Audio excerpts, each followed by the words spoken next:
It's not easy, I guess deep down inside, I knew you could be my remedy, be my remedy. You could be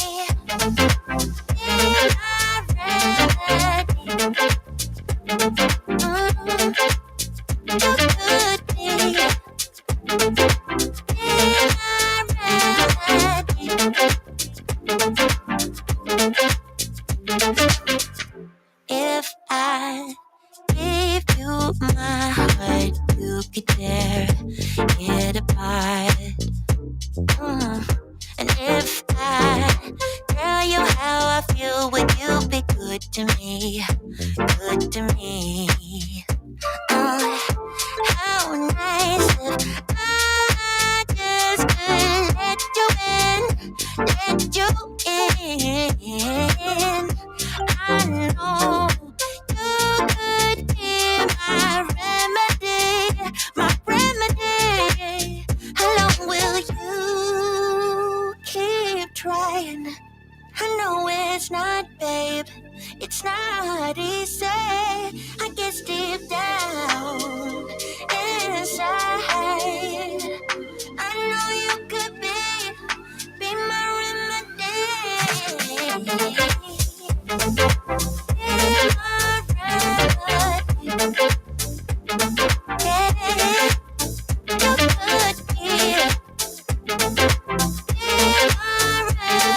I know you could be my remedy.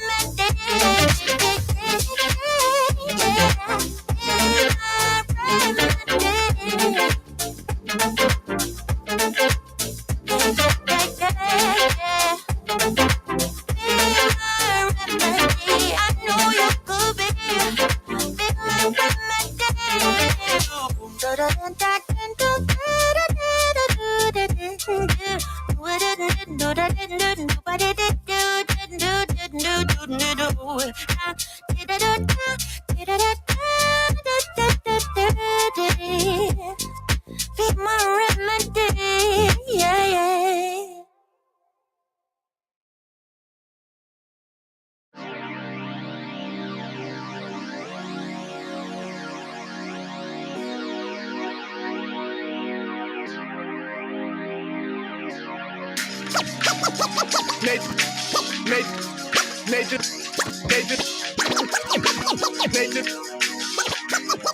NathanIvy.com.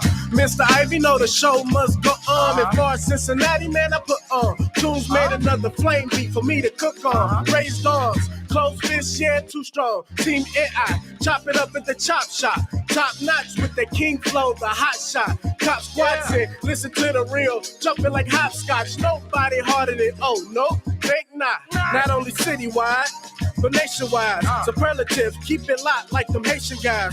Put the truth in the airwaves, we talk about it. Brand new like the templates, let's be about it. Who got the info by the AM? John O. B. the rapper, got them jamming when they play him. Staying in my lane, they ain't gotta okay him. Who the host with the scoop? Yeah, they gon' say him. Ivy, so superlative like a bag of drippos. Show you where the bricks at, Cincinnati red tag. One time where my people at. Team NI where my people at. It's the 513, yeah, you know the flow. What's the word, Nate? Let them know the show. One time where my people at. Team NI where my people at.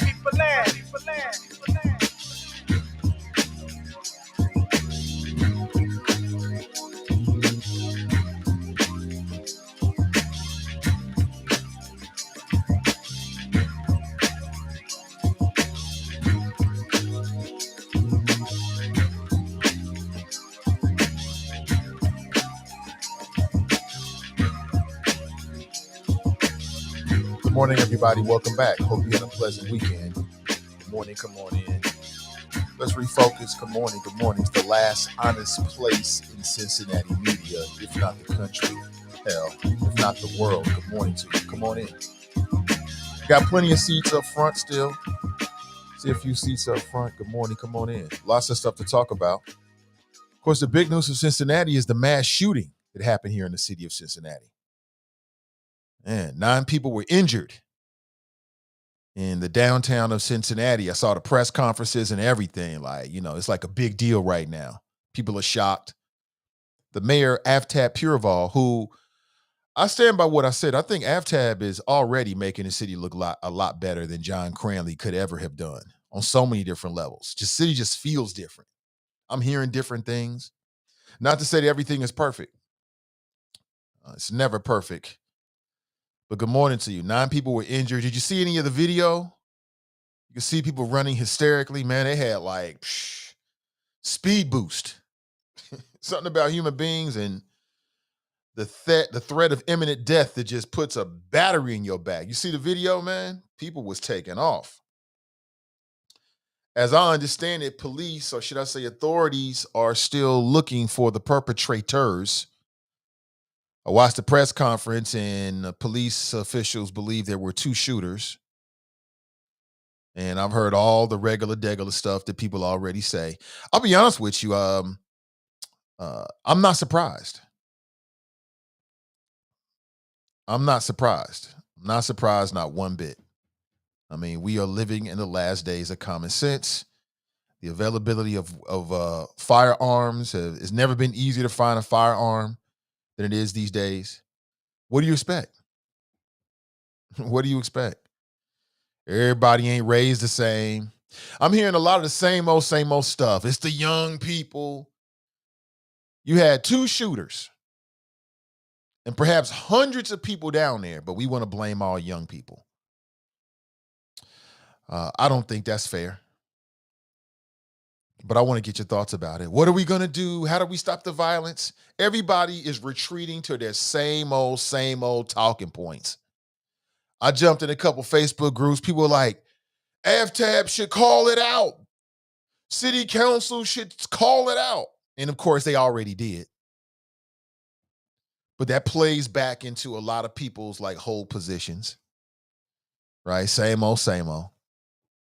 You got the Second Amendment crowd saying, don't take my guns. It's not the gun. Guns don't kill people. People kill people. Right. Okay. I get it. It's the same old. And the mayor heaped a lot of praise on Cincinnati police and first responders for the way they responded. As I understand it, and correct me if I'm wrong, but as I understand it, there was police right there. It was right there. But as we've said before, my friends, police do not deter crime. We live in a whole new world. Nobody give a damn. Man, people will walk up. You could be having a conversation with the police.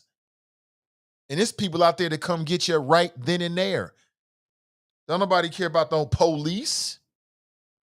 When they want to come get you, they coming to get you, period. But props to local law enforcement for responding so quickly. I wasn't there. I don't have all the details, just what I'm getting filtered through the media. But it's the same old. We've heard this stuff before. Hey, good morning to you. Welcome back. It's the same old. We've heard this stuff many times before. Not in any way to play it down, because I'm happy there were no fatalities. Nobody to this point has lost their life. But that scared the hell out of you, won't it? Scared the hell out of you. And I get it. Was anybody downtown when this went down? If so, I'd like to get your perspective about it. What happened? I want to talk with you this morning at 513-873-7134. But my friends, mass shootings are the new norm. Mass shootings are the new norm. Everybody's just got to get used to it. And there's only so much that Mayor Aftab Pureval and City Council can actually do. In some ways, when it comes to gun laws, their hands are tied behind their back because of state laws, state jurisdiction. There's only so much they can do. And when you're dealing with a city like of Cincinnati, who has a bright future, but has failed to put the investments in certain areas, in certain neighborhoods, what do you expect? I mean, I don't know. There's a lot of ways to look at it. Ultimately, I blame the individuals that pulled the trigger. It's their fault. Who knows what this could have been about? It could have been about a small disagreement. You know, some people don't want to fight these days. There was a time when dudes would get into fist fights with pistols in their back pocket. Now, dudes will shoot you just because you look at them wrong, you say something crazy, or you threaten them. It's a different world out there. Plus, Ohio is a concealed and carry state. And as I told you, my assumption is that everybody got a weapon these days when you out in public. That's my assumption. That's what I assume. You get somebody tough talking and acting erratic in Ohio, I'm assuming they got a weapon on them. I'm assuming. What about you? It would be dumb not to. It would be dumb not to. That's just the world we live in. Please take a second to share today's show. It means everything. When you share the show, more people see it. Good morning to you. Got a lot of folks in here already. One share so far. But I know you support your boy and what we're doing here.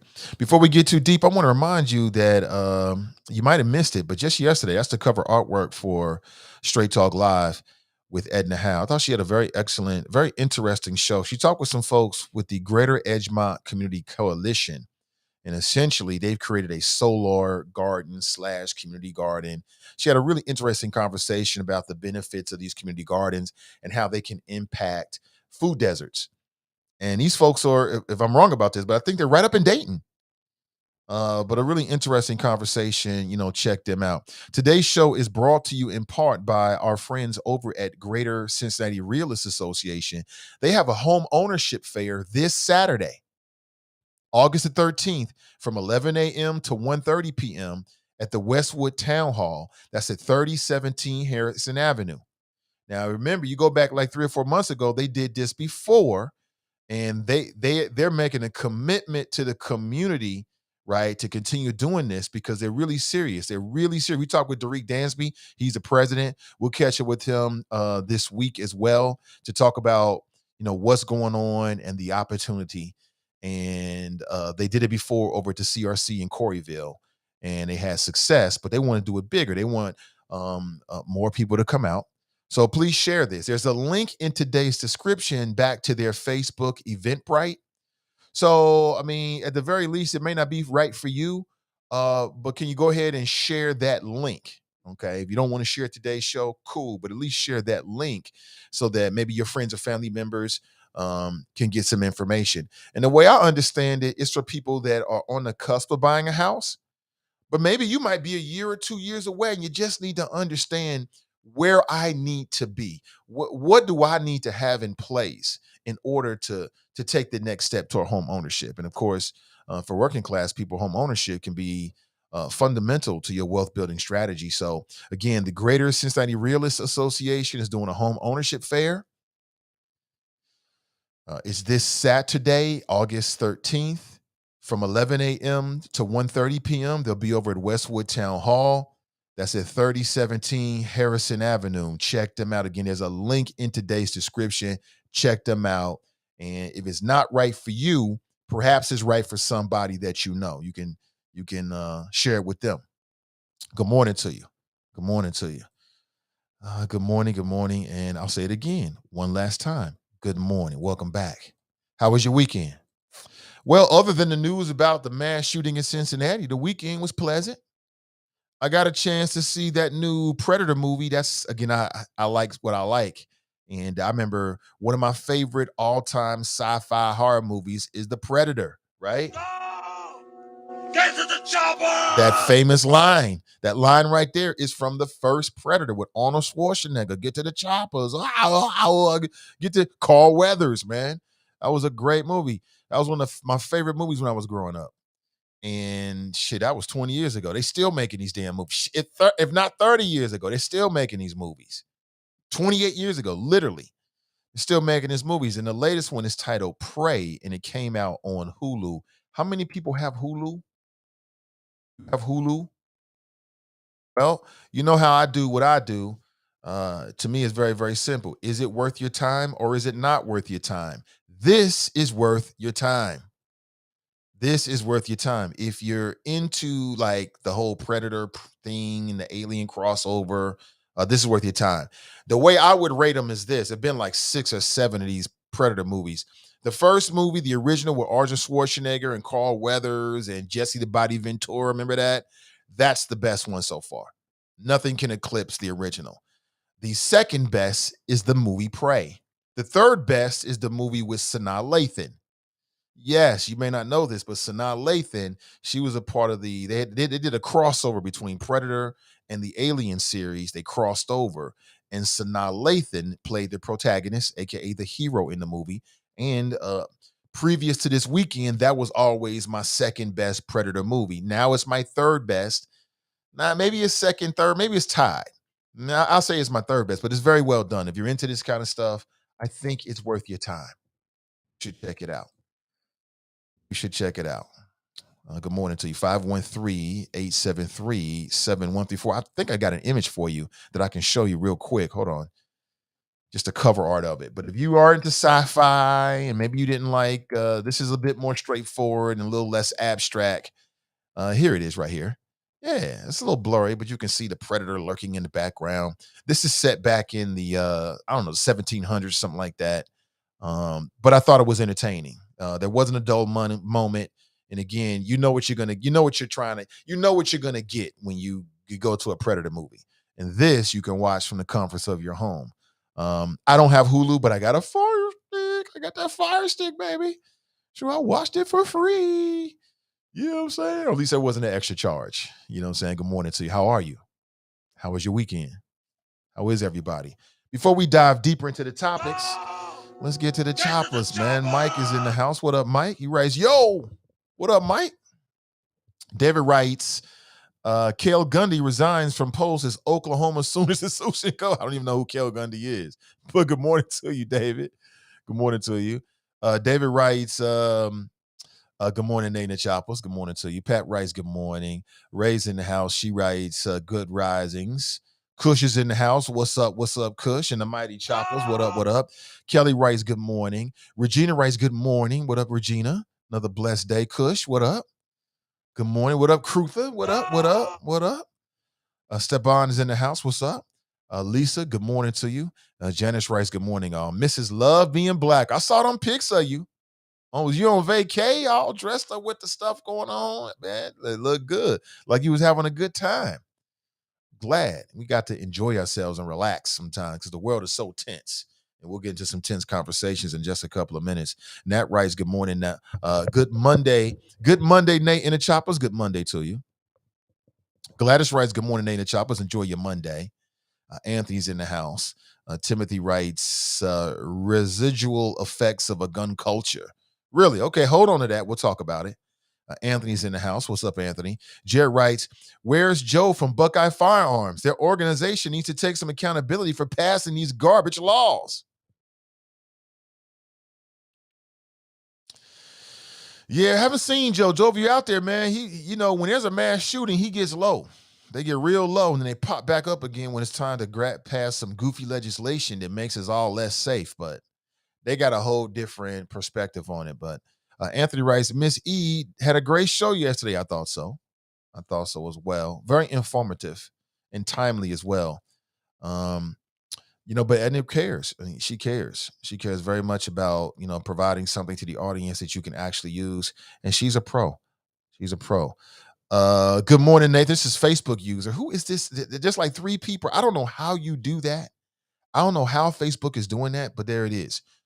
So now this show is streamed. So I use something called Restream. If you're interested in streaming using this program, then let me know. I'll send you a link. They'll give you some money off. They'll give me a little bit of a kickback. And if you're one of the choppers, I can even walk you through some of this stuff as well. It's not that difficult. But they now give you the capability to stream live on Twitter. So if you're on Twitter a lot, boom, you can watch the show live on Twitter as well, starting this morning. Good morning to you. That Predator movie was dope. It was good. It was very good. Again, as you know what you're going to get with Predator movies. You know what you're going to get. It's a Predator movie, but I thought that why am I saying that it's worth your time? Well, it's worth your time for a couple reasons. Number one, it looks good.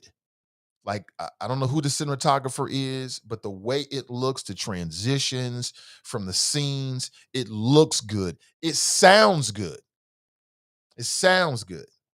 The story is interesting. It's a very interesting story as well that keeps you engaged throughout of it. And then the plot lines are good as well. Like, what's going to happen with the Predator movies. At some point, the Predator's coming out and people going to get got. All of that. But the way it all went down, mixed with what we understand about history, I thought was really, really interesting. And again, there's a female protagonist. There's a female hero, if you will. So I thought it all worked. Thought it all worked with some really slick transitions as well.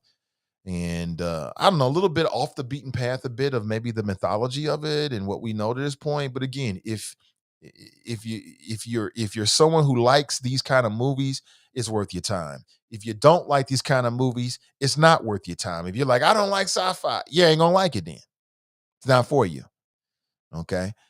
Regina writes, yes. Seen the first Predator at the Regal. Is that right? I think I saw it on, I don't know where I saw it. I can't remember. Michael writes, new gun laws have nothing to do with gun violence. A shooter is a criminal and they don't care about laws.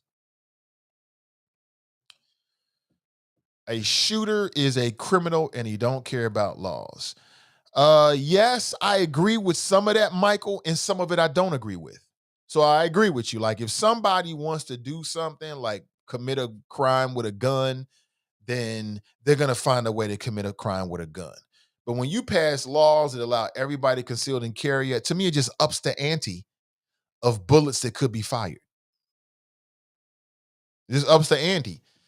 And then the other thing about it is we don't even know what really happened yet, right? Like maybe it was justified.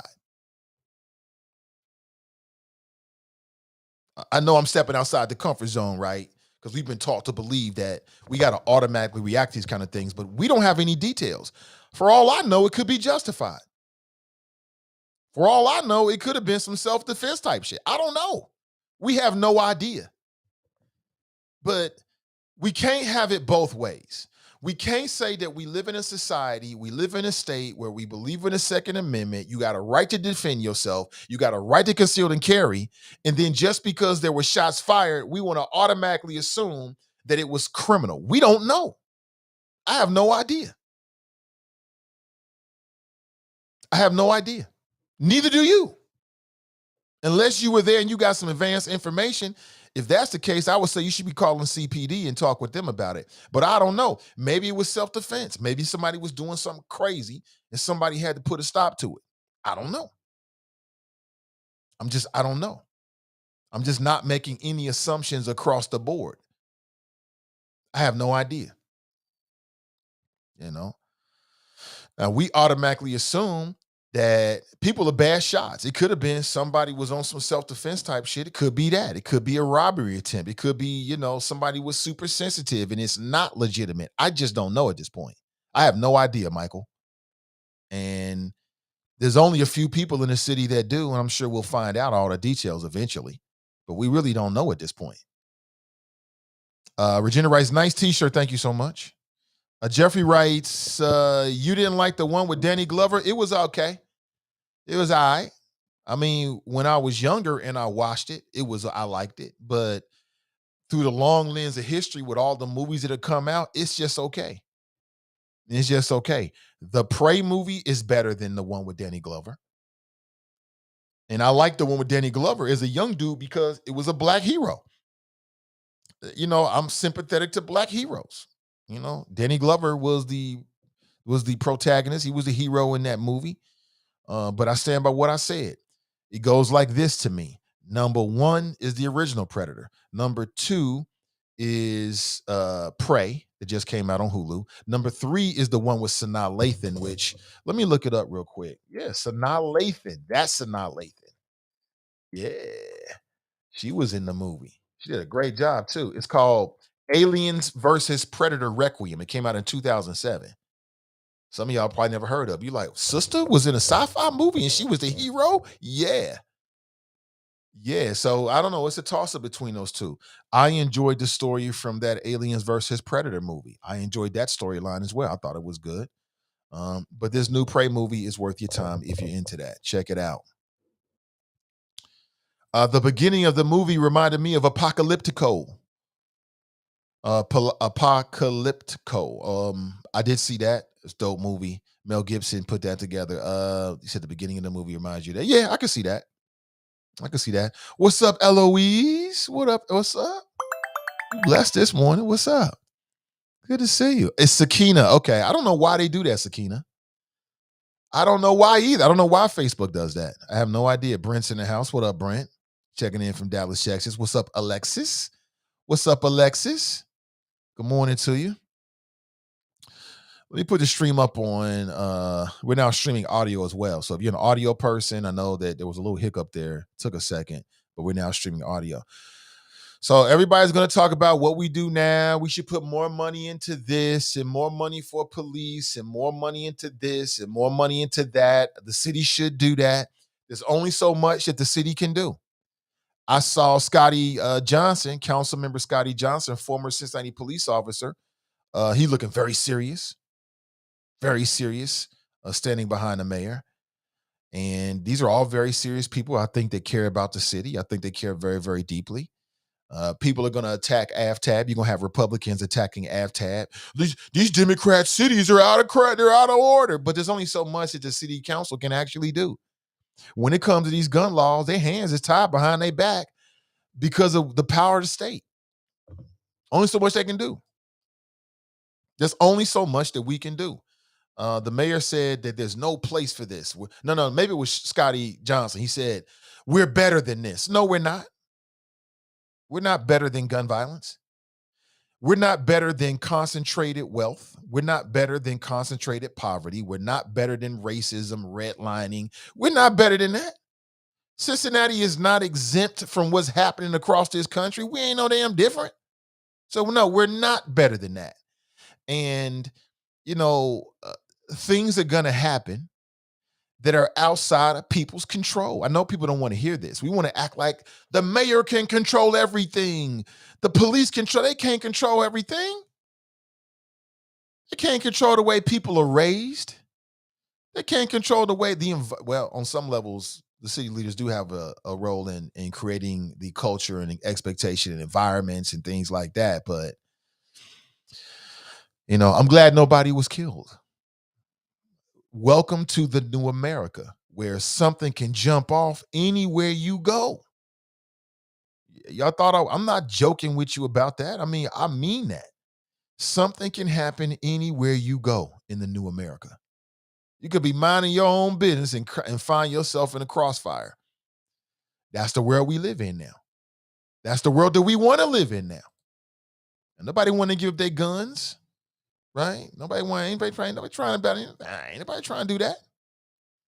It's the world that we live in. I think the easiest thing is to blame their mamas. The easiest thing is to blame the youth. It's the youth. I don't know the age of the perpetrators. I have no idea. I do know the range of ages of the people that were shot. It was from 23 to like 45. I don't know how old the individuals was. For all I know, they could have been 50. They could have been 15. I have no idea. There's still a lot of information that we don't have. So I can't rush to any judgments and assumptions and all that kind of stuff. I'm just speculating here. We don't know. That's the guy's honest answer. We don't know. We don't know yet. We don't know yet. So I'm not going to blame the Democrats. I'm not going to blame the Republicans. What I will tell you is a lot of people are like, oh man, they got the shooting and the police was right there. But police do not deter crime. They respond to it. Nobody cares if a police officer is standing right there. This is the new America. You don't know where you are. You can be having a conversation with a police officer. And if somebody want to come get you, they're coming to get you. Period. Point blank. None of that means anything. That's the world we live in. All right, let's do something a little different here. Okay, I'm gonna take a little bit of a pause. And during this pause, I want you to take a second to share the show. We'll be right back. All right, don't go anywhere. All right, this is a share pause. All right. And please lift up the show and share it on your page. Let's start there. Or perhaps in some Facebook groups. We're on Twitter as well. So if you're on Twitter, find me on Twitter, Nathan Ivey, and share the show on Twitter. Just another avenue for you to share the show. And we'll be right back.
All right, coming back with you. Good morning to you. 513-873-7134. Just a quick share break.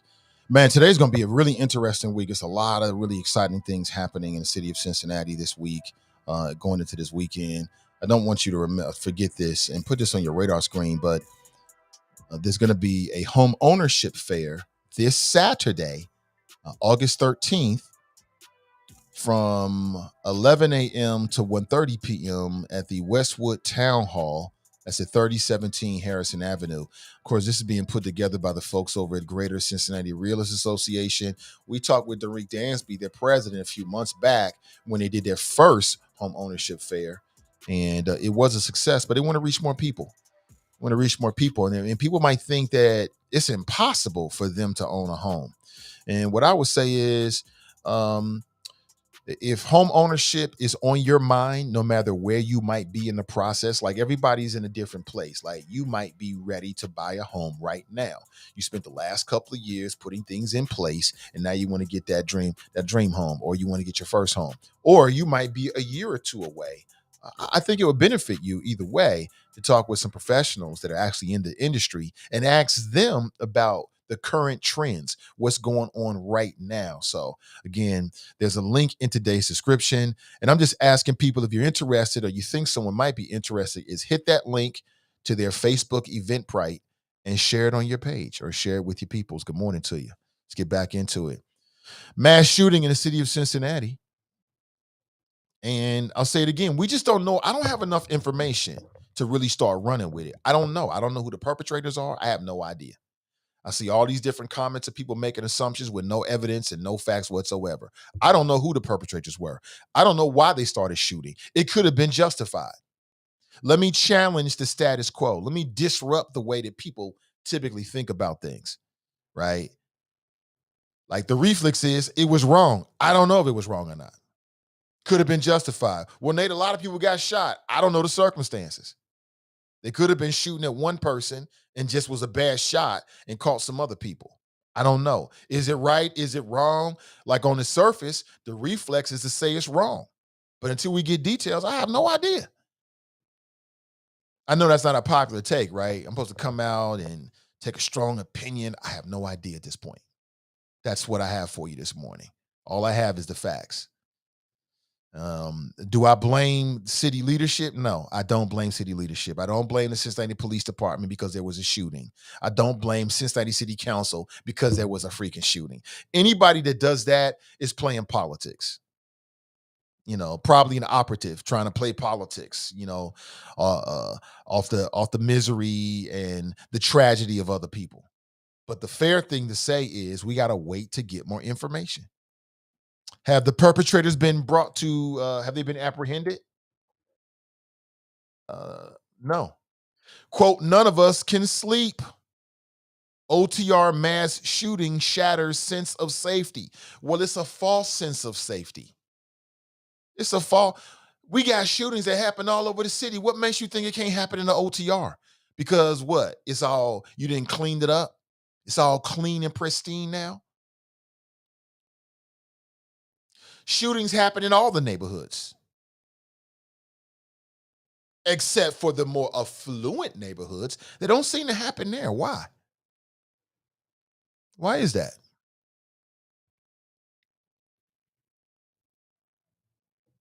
It was a false sense of safety. We got a false sense of safety in certain neighborhoods because we think, oh, it's the business district or we've invested a lot of money.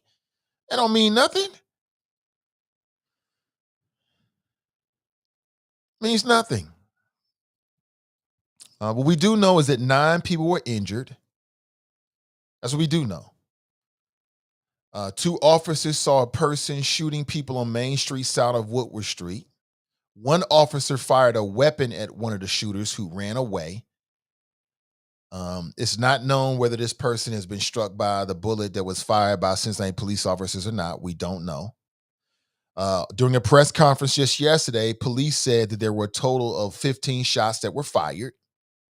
No one was killed. No one sustained life-threatening injuries as a result of the shooting.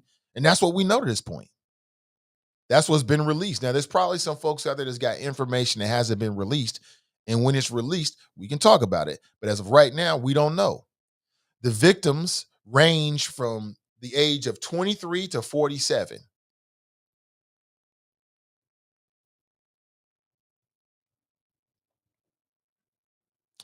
Police have described one shooter as wearing a white t-shirt and dark pants. That's it. That could be anybody.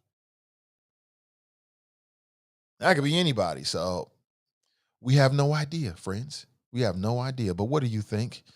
What's on your dome this morning? TNT writes, good morning. Tracy writes, hi. Modern day Grand Theft Auto out here. Yeah, Mika writes, good morning, choppers. Today is a good day to have a good day. Make it a great one. Sheila writes, do you think the guns were legally purchased? Could have been. I don't think so, but from what I heard on the news, I concluded it was personal. I don't know. They could have been. They could not have been. I can't even speculate as to what it was. I would not be surprised to find out that it was personal. Two men got into it over something small. Somebody made a threat to another, and it escalates. It could have been something just like that. It could have been over money. It could have been over some long-time issue, and they just saw one another that night. I have no idea. We don't really know at this point. Anthony writes, it's not even all adults out here shooting in the streets. Teenagers out here playing Wild Wild West. What does that have to do with constitutional carry? It's not even all adults out here shooting in the streets. Teenagers out here playing Wild Wild West. What does that have to do with constitutional carry? Now, number one, constitutional carry is a Anthony, I would just say be careful, bro, because the term constitutional carry is a political term. That's a political term that was created by, people like the Buckeye Firearms Association, right? To make it seem like there's no way that you should curtail or in any way, scale back people's right and access to their constitutional rights. So I would be careful about using that term. But then secondly, let me just be me and I got to challenge what you're saying, Anthony. Like, we live in America. And in America, sometimes individuals got to step back for the larger good. That includes guns. That includes guns, period. It is what it is. You know what I'm saying? Sometimes we got to take a step back in order to, provide protections for everybody. And that includes guns. Ain't nobody trying to take away nobody's guns. I ain't heard no arguments like that whatsoever. None. I've never heard that. They said that about Obama. Remember that? Obama's going to take your guns. And it was like, remember the news reports when Obama first got in office?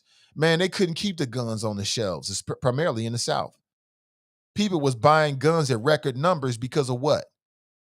Because they were afraid that Obama was going to pass a law all by himself, was going to pass a law to take away your guns.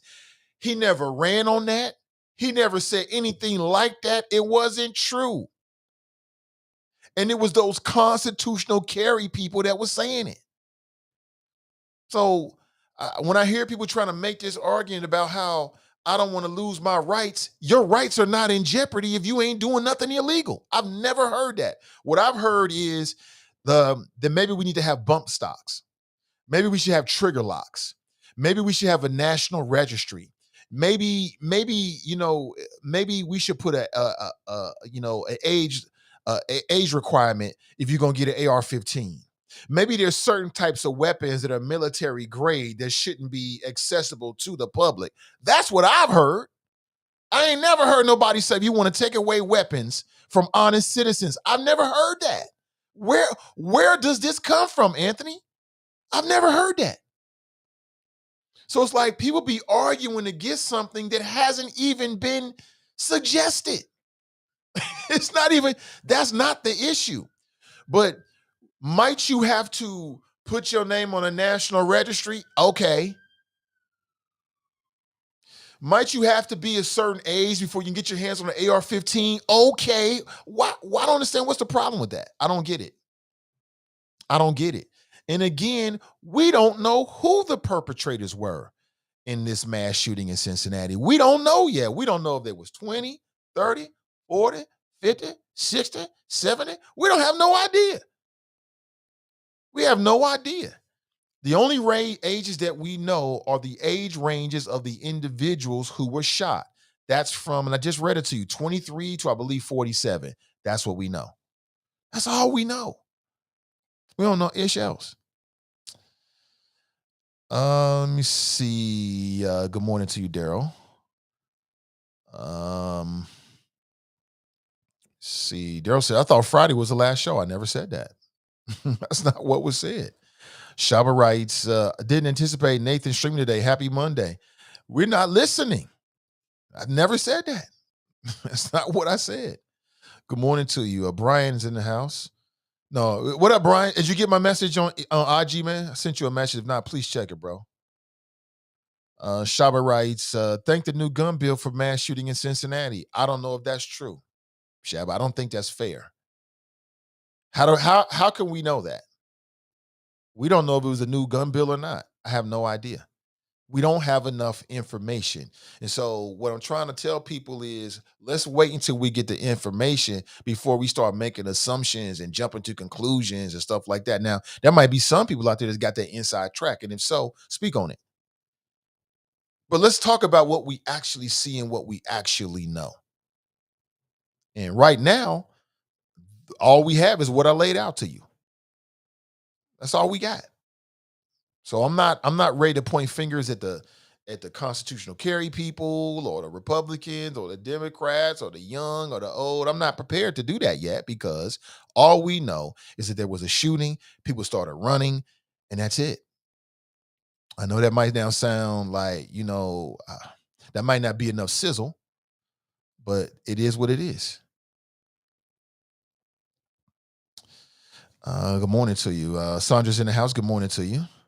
She writes, good people make a difference. TNT writes, more access to guns will always bring more problems. I mean, generally speaking, I agree with that.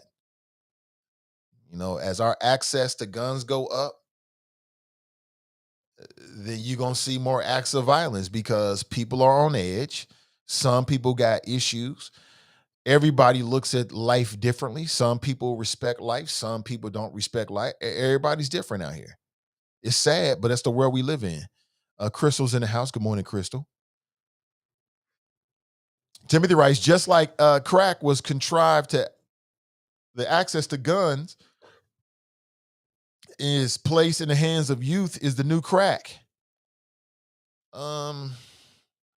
I mean, y'all might know something I don't know. If you say so, I'll go with that. Ray writes, good morning. No, we are not better than that. Right. Scotty Johnson said, we better than that. No, we are not, Scotty Johnson. I disagree with Scotty Johnson as on. We are not better than that.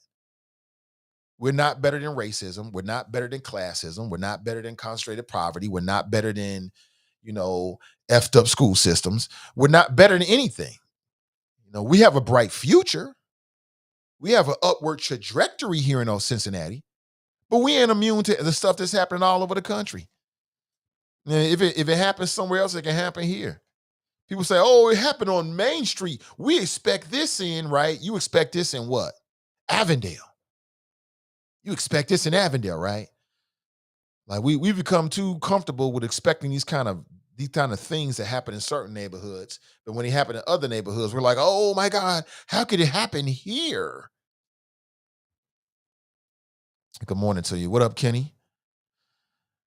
Michael writes, why is it a big deal that it was a mass shooting in downtown Cincinnati? There are mass shootings in Black communities every day in this country. Got an interesting point. What up, Kevin? Kev on the sales, right? He's good morning, choppers. Good morning, everybody. Get to the choppers! Get to the choppers. Because they care because it ain't in the hood, right? If this happened in Avondale, people would care. I'm not going to say that. If it happened in Avondale, the Avondale residents would care. The Avondale business owners would care. Council members would care. I think the mayor would care. People would still care. But I think because it happens outside of what we predict and what we expect, what we've seen, it's just a little bit more like OMG. You know what I'm saying? Good morning to you. Anthony writes, Nate, you taking calls? Trying to call in. Okay, great. Hold on one second here. Yeah. Call back in. Oh, I see this now, Anthony. Sorry about that, bro. Yeah, call me back and I'll put you straight on. I have my volume all the way down. Call me back or put you straight on. Good morning to you. Yes, I am taking phone calls. That's why I'm showing the number. So most deaf. You want to call in? Yeah. So, it's hard to give a solution, and we don't even know what the real problem is. We don't even know what the real problem is yet. It's hard to say. Good morning and welcome. Hold on one second, Anthony. Let me make sure I get you plugged into the masses, bro. Boom, boom. I think you're plugged in now. Hey, good morning. Yeah, what's going on, man? What up, Anthony? What's on your mind? I'm doing good.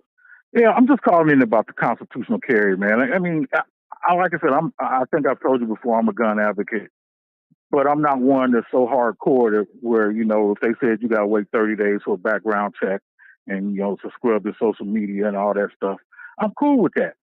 But what I'm also trying to convey is that for people to try to say that all these shootings are due to, everybody being able, it's not everybody being able to carry a gun now. Like I said, teenagers are out here running around shooting up the place. That's got nothing to do with somebody 21 and up being able to own a gun or whatever. So, to put the blame all on that is just crazy to me, when people throw that out there. Because one, like you said, you don't know. Let's catch these people, do the investigation on them and see if they purchased their guns legally or anything before we throw out. Oh, it's because people can buy guns now without having a license and this and that. If you legally bought your gun, they call you in and do a background check on you. So, like I said, I'm just trying to defend that you can't just assume because people don't need a license now, this and whatever, that it's all because of that. That's all I'm defending. Right. I get you on that. And that's what I'm saying too. Like people are running with it and we don't even have any real information.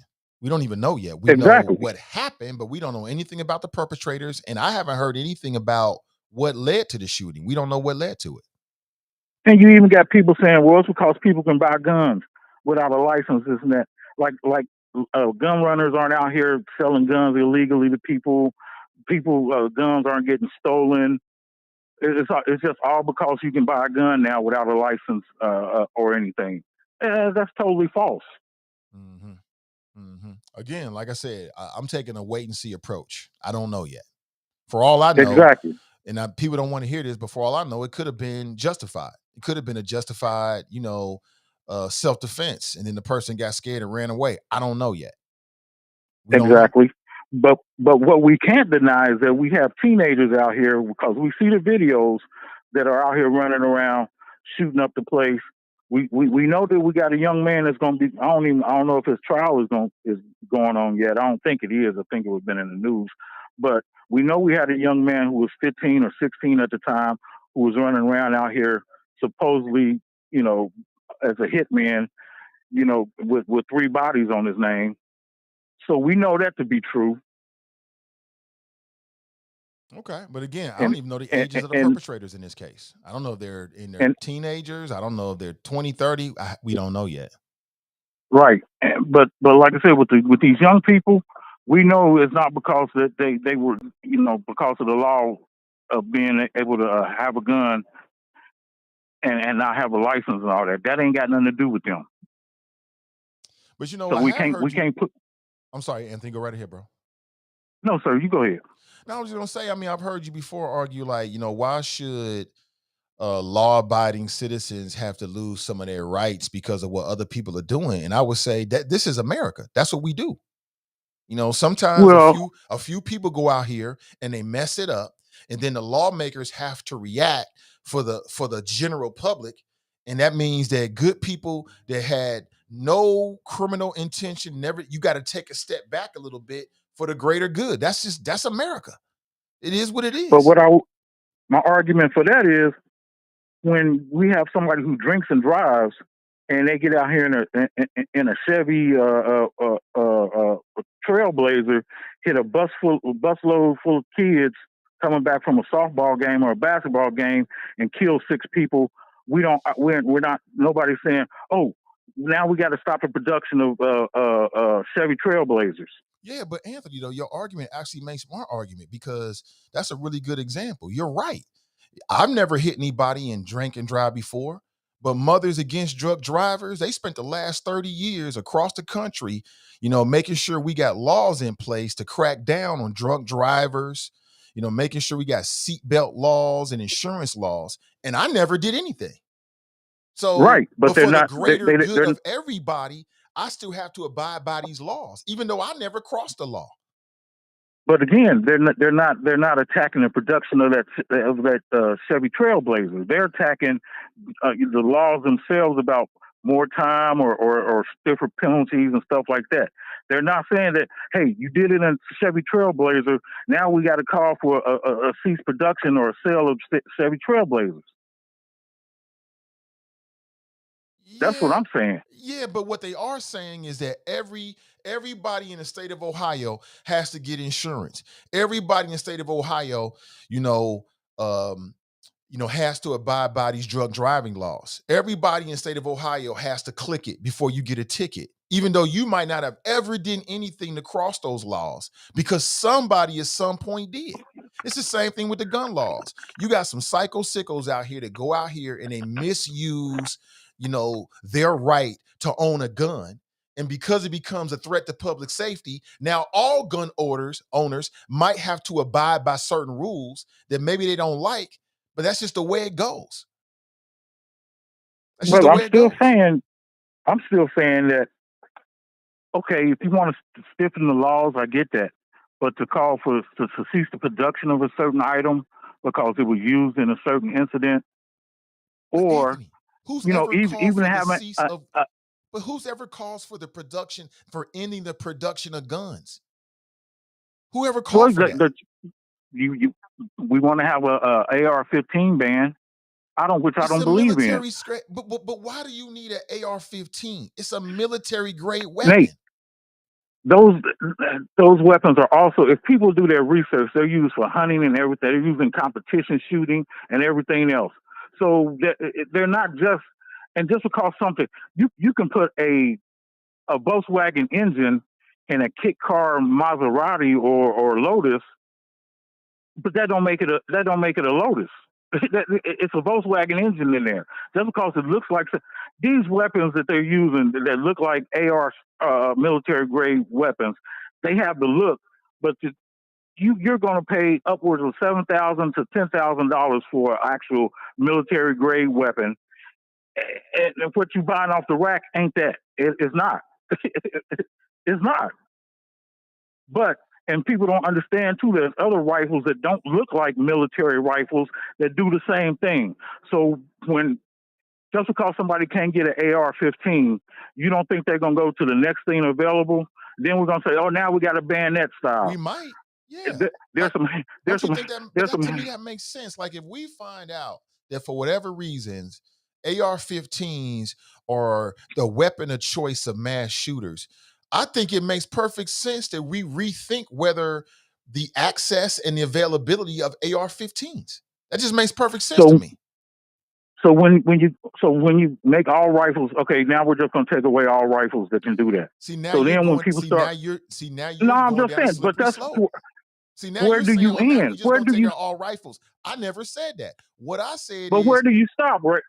But my we question stop was when to the you. violence stops. That's where we stop. But We stop when but innocent human beings stop being killed. That's where we stop.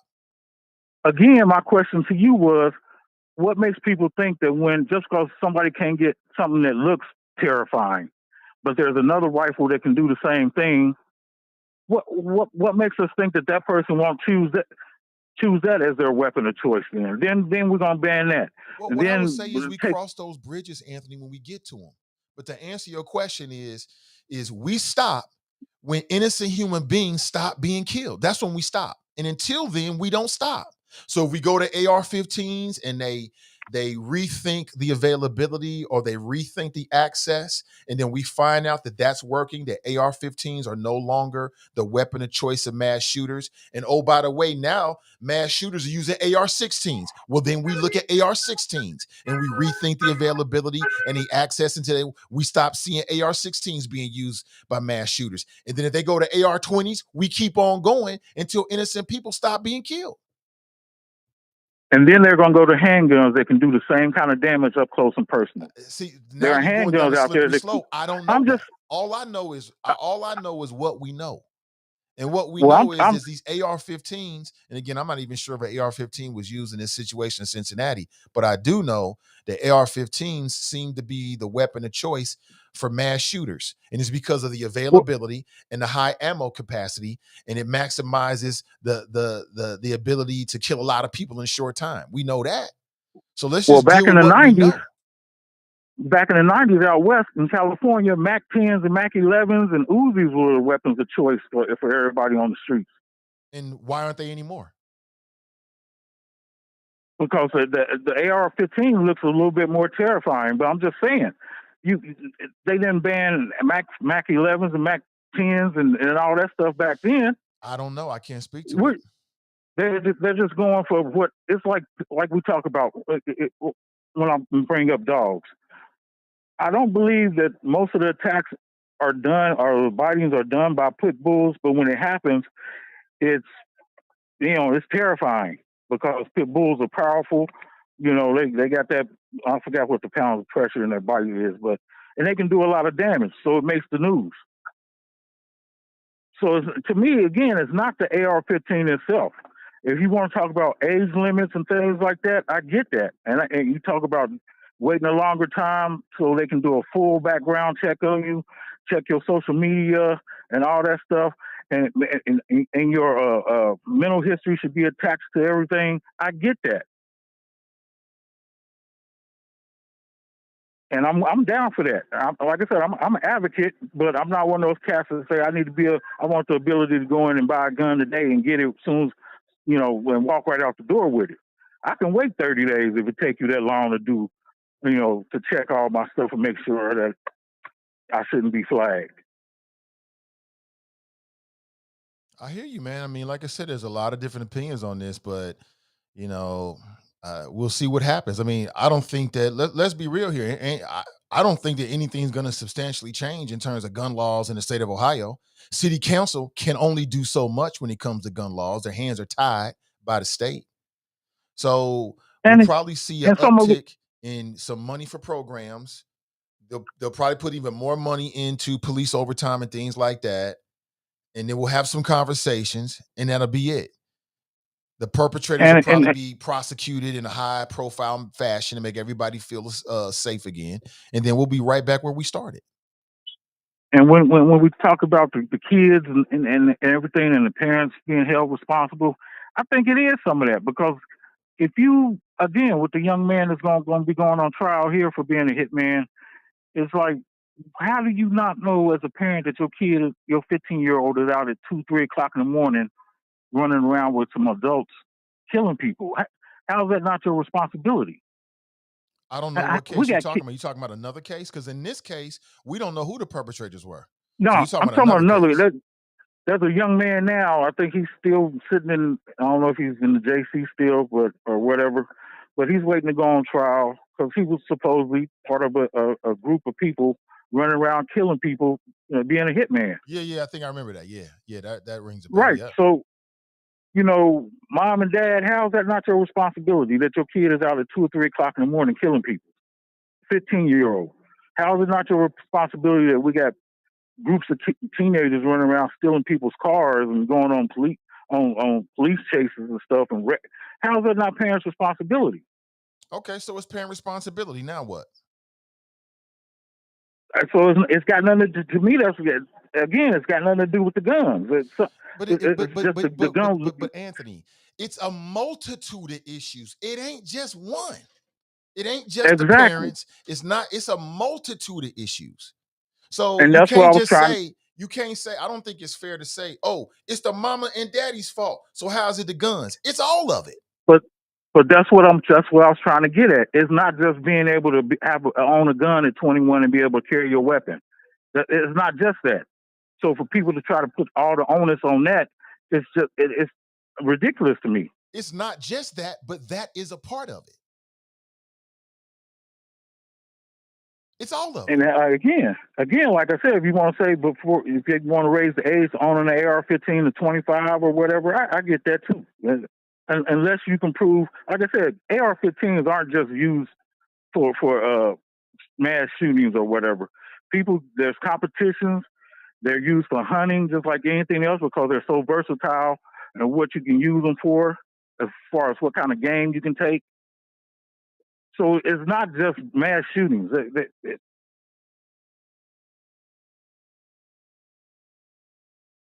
That's my only argument. I hear you, So Anthony. for people to, huh? Yeah, I hear you, bro. I mean, again, I think it's a compelling argument because that's the debate we keep having in the country. But to me, um, there is no one size fits all solution to this, and there is no just one thing. So if we say, I just don't know what the value is in saying where the mom and the daddy is if you ain't willing to step up and step in. I don't see what the value is. Okay, so it's the mother and the father. This 15-year-old, mom and dad is not on top of their job. Okay, so now Well, what? somebody. I mean, somebody. I don't know how you expect the general public to step in when I didn't know the young man was out here doing that. I don't. I mean, did the school know? I would think that he probably wasn't going to school either. So did they notify the parents? Look, your kid ain't been to school in a month of Sundays, as they say. So did the parents look at that? Did they intervene or try to Again, intervene? I mean, again, we don't know.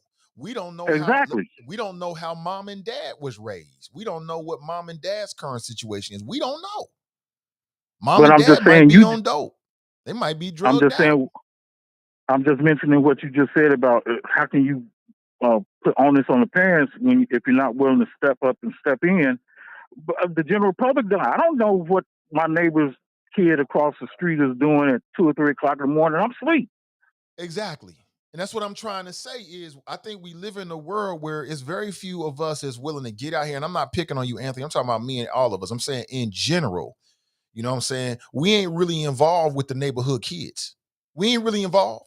But as soon as the neighborhood kids do something, we want to look down on them. Where your mom in them at? You live across the street. I'm like, I get it. Like we've always had kids and people that fell through the cracks. I mean, that's going to continue to happen.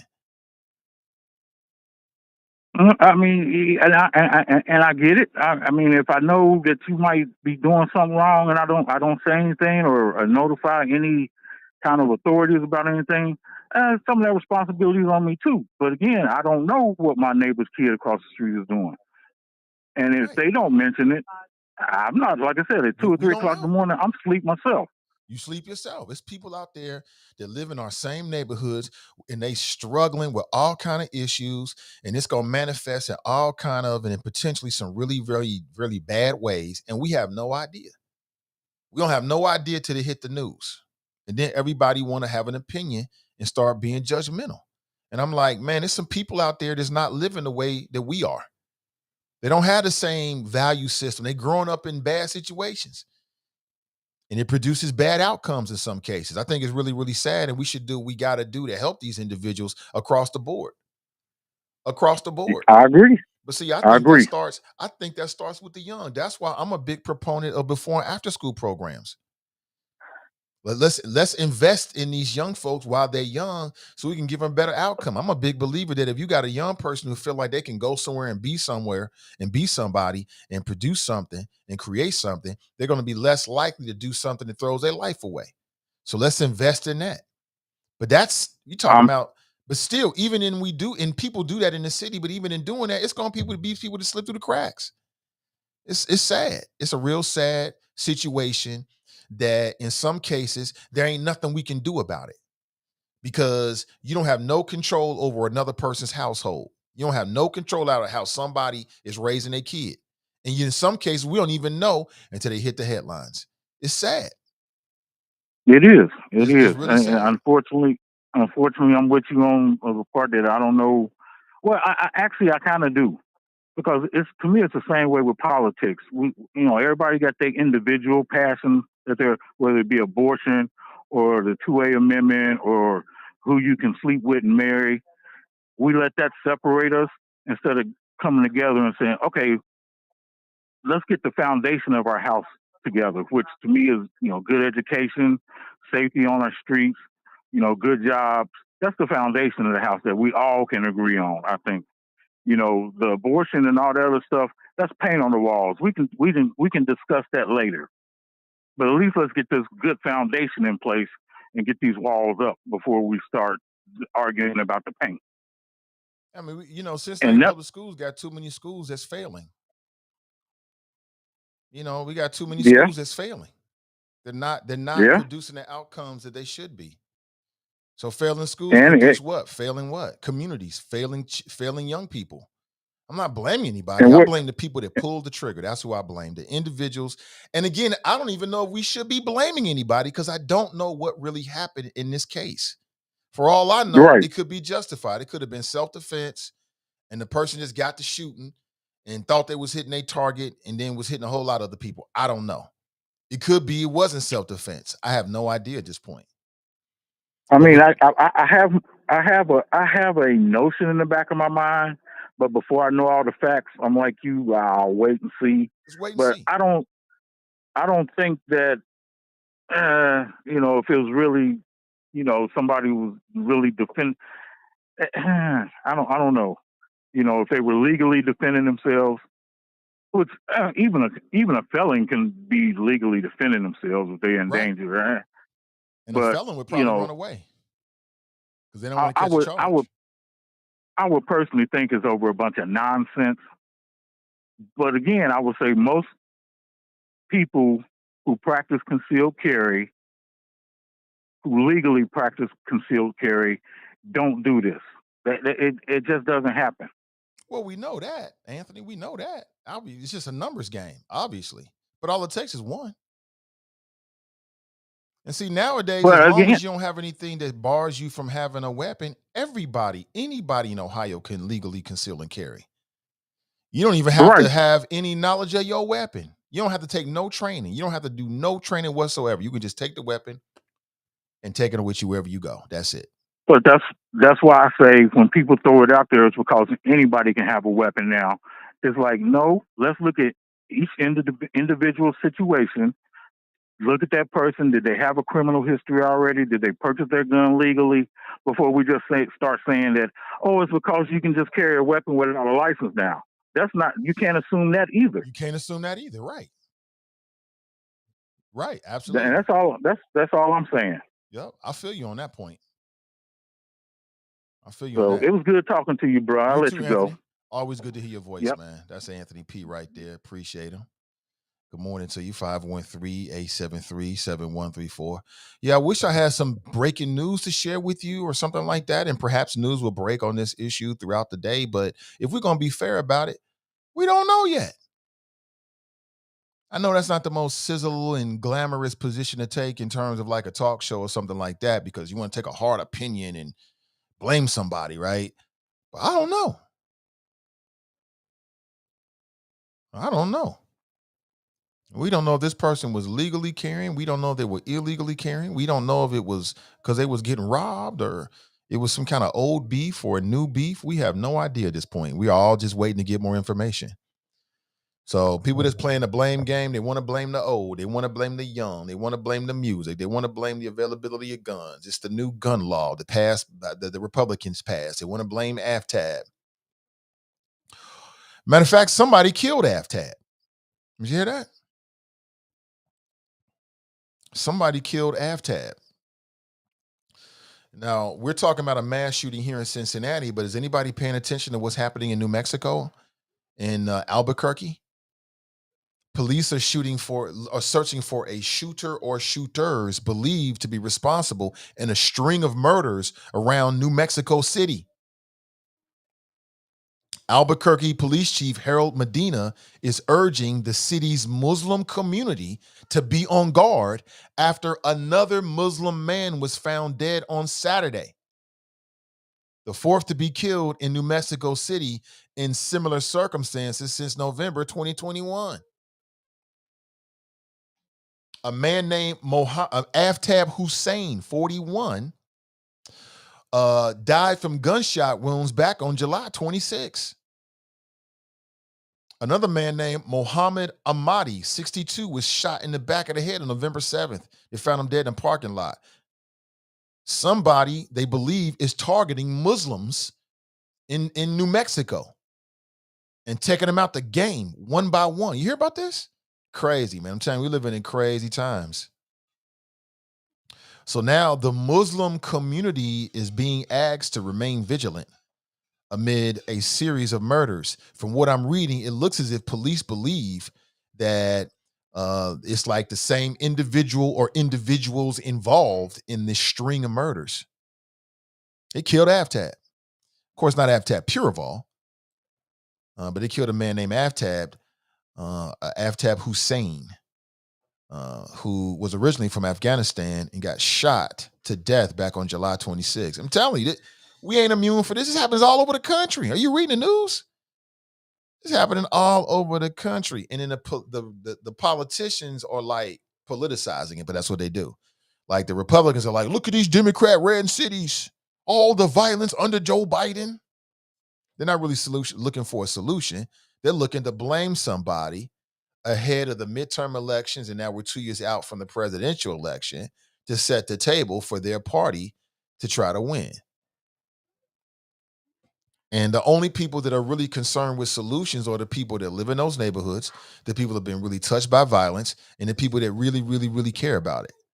It's sad. It's sad, but it's the world we live in. Good morning to you. Steban writes, OTR is considered a money-making area like Hyde Park and Oakley. Crystal writes, reckless people are carrying guns.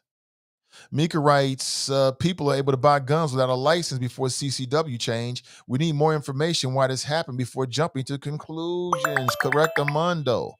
I know it's not the sexiest take to have, but it's the only take I have this morning. I'm searching for information. I just don't know. I can't point fingers at anybody because nobody's been apprehended or arrested, should I say, in conjunction with the shootings here in Cincinnati. So we don't know who these individuals are. TNT writes, the fact that everyone can move around with a loaded gun concealed boldly because the law allows it now does have everything to do with the new law.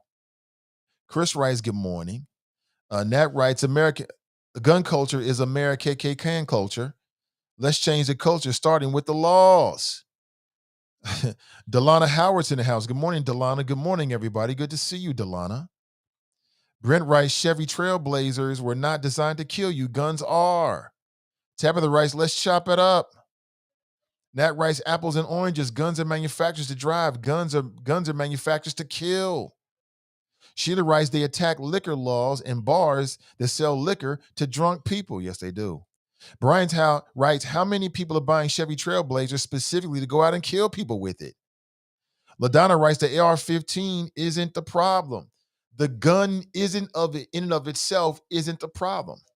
It's the application that people are using it for. That's the problem. Like I said, you ever notice, I'll tell you something that we need to do that we don't do.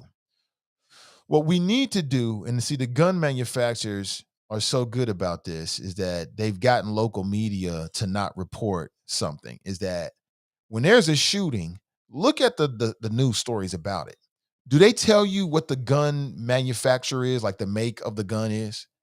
Like, we need to know statistically, are there certain guns that are more likely, based upon, what we see, that are more likely to be used in the commission of mass shootings more than other guns? And if so, we should ask ourselves why.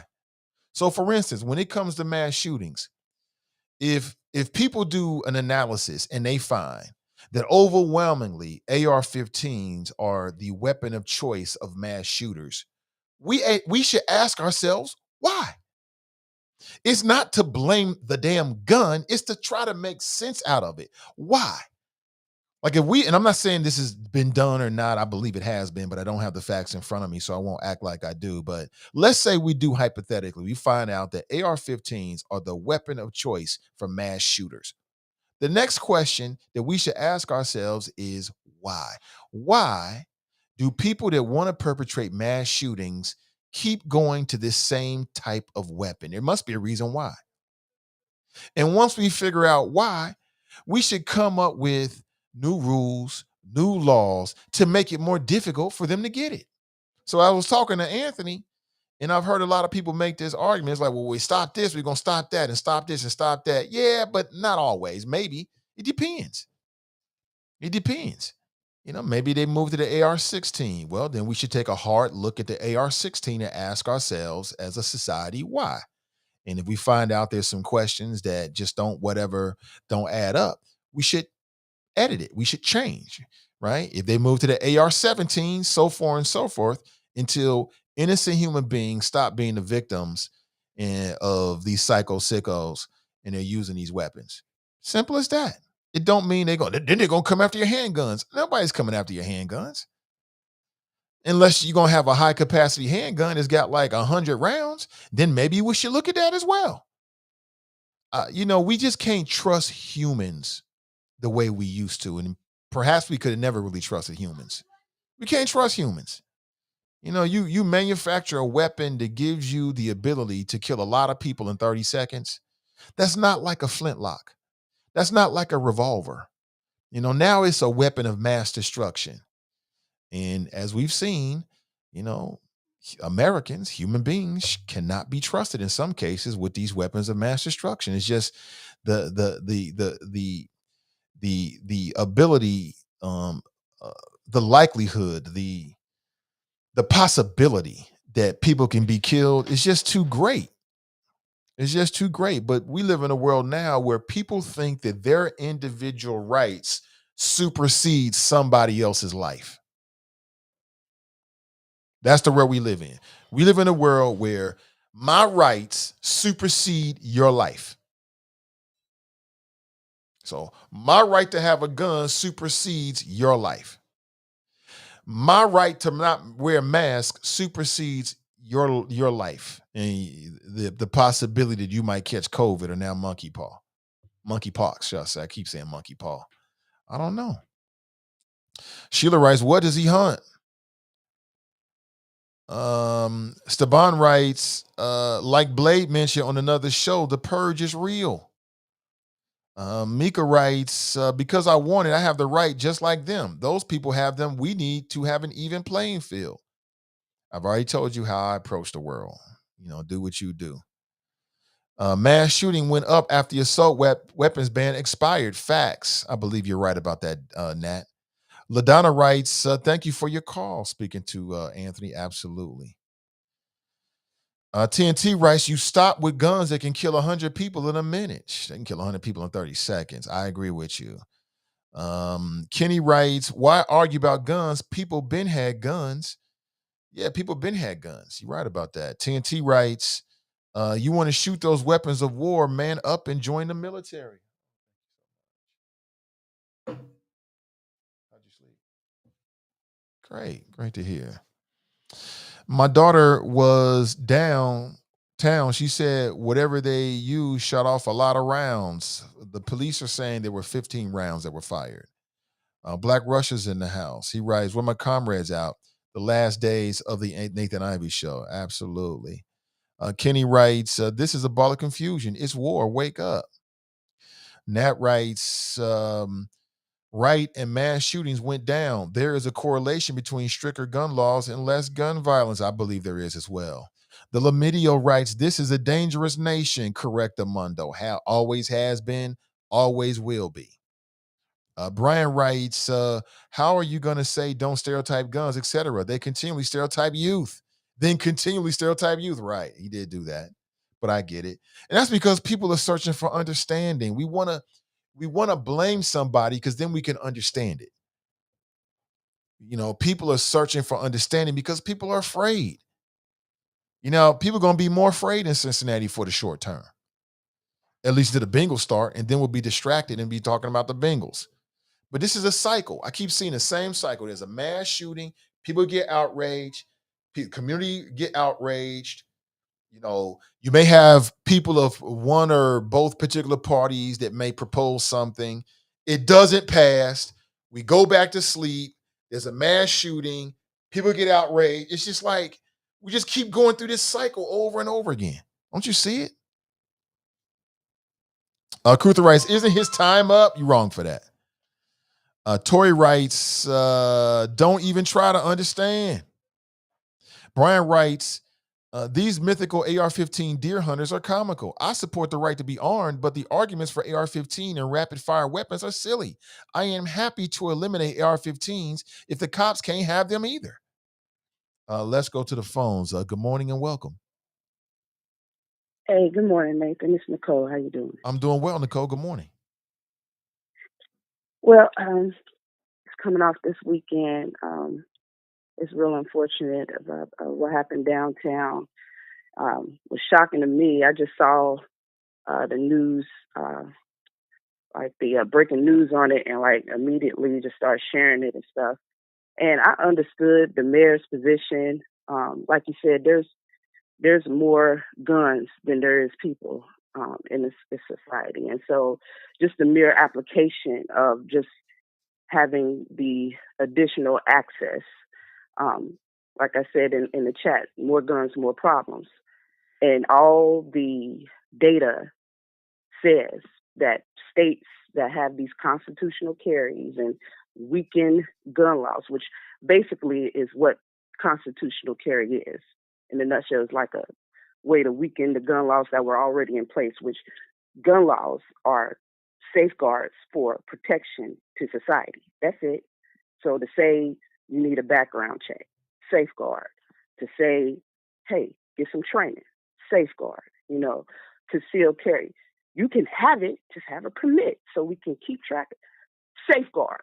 To remove all of that really makes no sense. But that's, you have your gun enthusiasts, they want to, make it, which is the main goal, more access for more people. But when you do that, say, did you open the floodgates for all the different scenarios that we discussed? And so it's real troubling to me to hear the brothers say, well, first deal with, the broken homes. I mean, that's a hard hurdle to overcome when we can't control society. There will always be someone suffering from mental health. There will always be some racists. There's always going to be domestic violence. There's always going to be immature young people that feel invincible. There's always going to be broken homes. So to say, fix all these possible scenarios first before you place responsible gun laws is really self-serving, selfish, and reckless. When the easiest thing to do is put those safeguards in place. I don't know why why be so adamantly against that? If you're a responsible person, then doing these extra measures, you're going to do it because you're responsible. And whatever it takes for you to have your access to your weapon, you're going to do. But clearly, people want these casualties to happen. They're okay with that. Like, it's somebody that both the parents ain't there. That's not my problem. It ain't got anything to do with me. It's just like, no, it don't have anything to do with you, but it could one day affect you.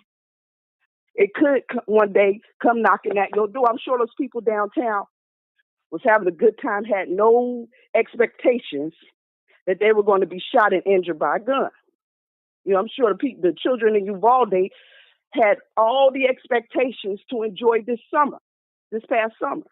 It's just like we're taking like humanity for granted and life for granted just so we can have access to a gun. When you're going to have the access, and that's the other thing. It's like we keep speaking in terms of like gun laws is going to take all of your guns. This is the United States. That will never, ever happen, right? It's in our Constitution that we have the right to bear arms. It shouldn't be just like with every, right or whatever, maybe even our freedom of speech has exceptions. There are exceptions. And a lot of times those exceptions and reasons and rationales is because of these things. If it harms and is a disservice to society, we have to, use our heads and think in terms of what's the greater good. And so the greater good to me, logically, is to remove those guns that could kill people, like what you saying, in 130 seconds. Yeah, let's do that. It's okay. It's gonna be okay. You still got all your sawed-off shotguns, your automatic weapons, and yeah, they could still shoot a lot of people. You're not taking out hundreds of people in that amount of time. You have to reload. You better have a good aim and everything else. But for the most part, the guns we got right now, that is meant for war.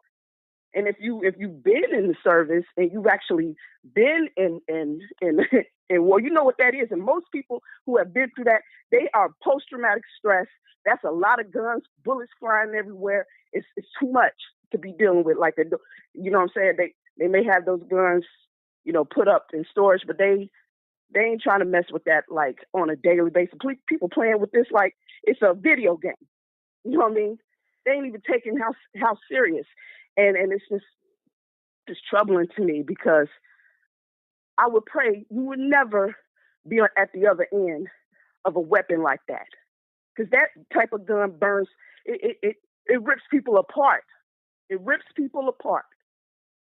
And there's no reason for those type of weapons to be out here amongst civilians in a civilian society. It's just not. It's just no place for it. And then the other thing I wanted to say is that, even in this scenario, let's say it's completely legal under the law, people still have to keep in mind. I was talking to my cousin about this yesterday, which was her birthday, SDK, that she was telling me, like, people still have to be prepared for the legal side. Like, yeah, you had your gun, it was concealed, everything, but you got to be prepared for the legal service and protection, that defense lawyer. The money just to protect your freedom can take you out. There ain't no public defender you need. Like, most people going around here with guns and ready to just shoot at the drop of a dime. But then you still got that whole criminal justice system to deal with. You still need that whole attorney to keep you from taking away your freedom. And that stuff ain't cheap, So I mean, it's just like all the statistics say that these laws, what they do is, increase homicides and gun violence. Every single state.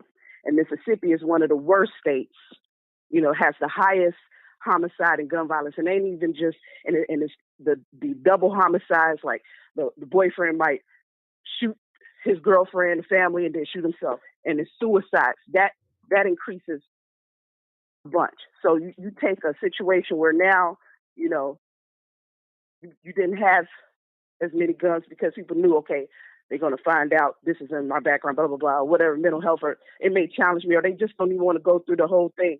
Now you got more guns, and even people that shouldn't even have guns, they don't even care. Because it's like, well, the law says, let them figure that out when we get to court, and people leaving their guns, and now your kids can grab the guns real quick. It's just guns are everywhere. It's just quick. Easy access. Easy access means, I could grab this and go move like this real quick and deal with the repercussions later. There's a lot of people who are responsible gun owners to begin with, and then they become the perpetrators. I mean, the gunman in Uvalde, he got everything legally. Most of these mass shooters, everything legal. They legal until they're not, until they do something illegal. Now you're a felon. Now you all these things. And so just to be like, oh, well, responsible gun owners, they would never do. No, responsible gun owners, people who do this legally, turn, flip, it could go down. And so it's just like we just need to be more responsible society and think in terms of just caring for one another and that respect, and keeping in mind, like, nobody's trying to take it all away from you. He kept saying, or it's a slippery slope. And if you take this way, then it's just going to go this. Well, look what's happening. What's happening on the opposite end? We taking away these safeguards and these provisions, and now look what's happening. Just more deaths, more shootings. You've heard more cases of road rage, killings, shootings on the highway than you've heard recently. And like people have lost their minds. People getting shot, and you ordering French fries, and your French fries cold. Have lost their mind over nothing. People are just pulling out their guns, to just shoot you. Like what in all hell? And you don't see this, like this is a problem. This ain't something wrong. We shouldn't do it. It's nothing we can do. We got to fix the homes first. That's a tall order. When the solution, we all know what it is. You just don't have the will in Congress to do anything because it's just big money, big interest groups controlling everything anyway. So it ain't even about what a good majority of the United States or the citizens are saying that they want. Republicans, Democrats alike, gun owners and non-gun owners alike still want it to be responsible and safeguards. We're saying the same thing and still not being heard. But that's all I got, brother. That's all I need. Box. I appreciate you. All right. Yeah, most deaf. I understand her point. She's right. That is a tall order. It's like we got to fix the home before we fix the gun laws. I mean, it's a multitude of issues. And as it relates to the city of Cincinnati, we just don't know yet. I mean, anybody comes on and tells you anything else, they may have some inside track. I mean, it's a lot of people that's got inside track and knowledge, and that's great. But if they don't, then they're just speculating. We don't know. Here's what I would say is that if the people that want to have substantive like gun laws put in place, if they got everything that they wanted, two things would be true. Number one, they're not trying to take away. I've never heard anybody propose taking away every gun in America. Like you take the most liberal individual, the most progressive individual, and I look at myself as a liberal and a progressive. I have a gangster lean to the left when it comes to my politics. And what does that mean? That means the rights of the individual over the tyranny of the government. The rights of the individual over the tyranny of big corporations. That's what it means. It means thinking outside the box and looking at some different ways of addressing the issues. That's what it means. It means the sanctity of the individual and having the government not come and telling you who you can marry, who you can have sex with, telling a woman what she can do with her body. That's what it means. Okay, that's what it means to me. It means, I'm looking for equity, in terms of not just look, we're very comfortable in talking about concentrated poverty. We are so comfortable with that. We love talking about that and we want to fight poverty. We're going to fight poverty. But as a progressive, what I understand is the only way you can address that is by attacking concentrated wealth. That's where you lose a lot of people. So that's what I mean when I say that. But I'm also all about the Second Amendment. I'm pro Second Amendment. So if the people who are like really, really pushing for changes in our gun laws got everything they wanted, two things would happen. One, they're not going to take away all guns. That's never been proposed. I've never heard that. Get that out of your head. You've been programmed. No one has I've never heard any credible, sustained effort to do that. Now, I can't say it's never been proposed because you got a lot of people in this country and people can have all kind of opinions. You might be able to Google it and find one person here or there who had that. It might be an organization who says, we need to abolish all guns. Okay. But in terms of a credible sort of like movement, I've never heard that. And then number two, if the people that want to pass gun laws got everything they wanted, there's still going to be, people that get killed by guns. You can't stop it. What you're trying to do is slow it down. You want to try to prevent it as much as possible. You want to try to make it as difficult as possible for people that might buy a weapon and do something crazy and kill a lot of innocent people. You want to try to do as much as you can. We haven't done as much as we can, because we get caught up with the politics and the fear mongering. Oh, they're going to try to take away your guns. They said that about Obama. That's exactly what they said about Obama. Within the first year of Obama's term, do y'all remember? We talked about it. It was all these stories about how people were like, they couldn't keep the guns on the shelves, primarily in southern states. People were stacking up with their guns and ammunition because they were afraid, whipped into a frenzy by the NRA, by all the folks that benefit from people being fearful of those kind of things, that Obama was going to pass a law all by his lonesome and take away your guns. He couldn't do it if he wanted to. If Obama wanted to do that, he couldn't have done that. But he never wanted to. But it's just amazing how people get these things in their head and they run with it, even though it's not true. Even though it's not true. You got the QAnon folks, you got QAnon dipped in chocolate folks. I mean, it's amazing how people get this stuff on their head and they just run with it.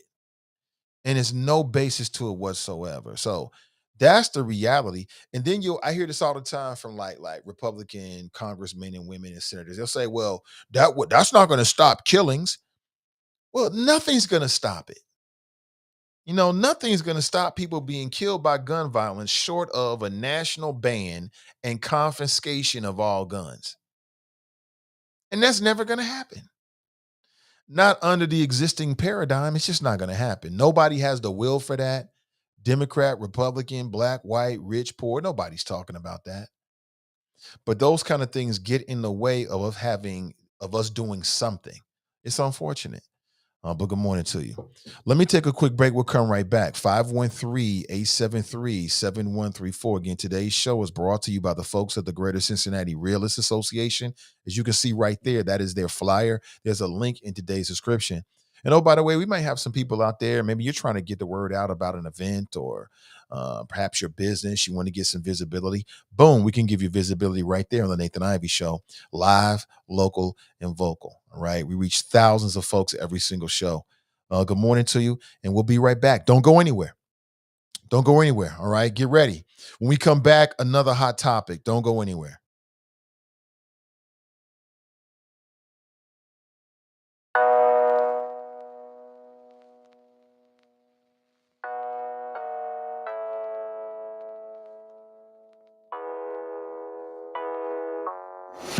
Why don't you get it by now? Tell me what you learned in grade school. Give it to me like you want it. Did you forget that golden rule? Why is our love it one-sided? It should really be give and take. Fill you up and leave me empty. Baby, was that my mistake? Covering these feelings, going through changes. I'm just so mad right now, I can't even think straight. So I'ma just tweet it and delete it, knowing you won't read it before we get too far away. I need to clear my mind. I'd rather just tweet it and delete it before we cross the line and we reach a point we can't rewind. Rewind. Rewind. Rewind. Tell me what choice I have now. I just wanna get it right with you. But if we try to talk about it, our history says we'll just argue. And I know you're gonna act a fool, and then no one could tell the difference between me and you, babe. Watching from a distance, hiding these feelings, going through changes. I'm just so mad, but now it's at my own expense. So I'ma just tweet it and delete it, knowing you won't read it before we get too far away. I need to clear my mind. I'd rather just tweet it and delete it before we cross the line and we reach a point we can't rewind. Maybe I need some space. All right. Good morning, everybody. Welcome back. Somewhere else to go. As if you can see the screen, I want to talk about a black man that's trolled the company that he worked for after they planned a retreat. Now, how many people have ever gone to like a retreat, like your business or the company you work for. It could be a nonprofit. They schedule a retreat. You ever been to a retreat before, a company retreat? Sometimes these things are overnight. Sometimes it's just a day. And I've been to a bunch of retreats for organizations, and you never really want to go to that shit, do you? Let's be honest here. Nobody really wants to go to the company retreat. It depends on how fun it is. You know what I'm saying? It depends on if the bosses are going to be there or not, or the supervisors or whatever, and what kind of people they are. I don't know. Sometimes you got to go to them because you got to play politics. You got sometimes they're mandated, they're on a company time. But have you ever gone to a company retreat? Now, this next story is a little bit old, but it's just been surfacing here in the last over the weekend about a black man that trolled his company because they planned a retreat at a plantation.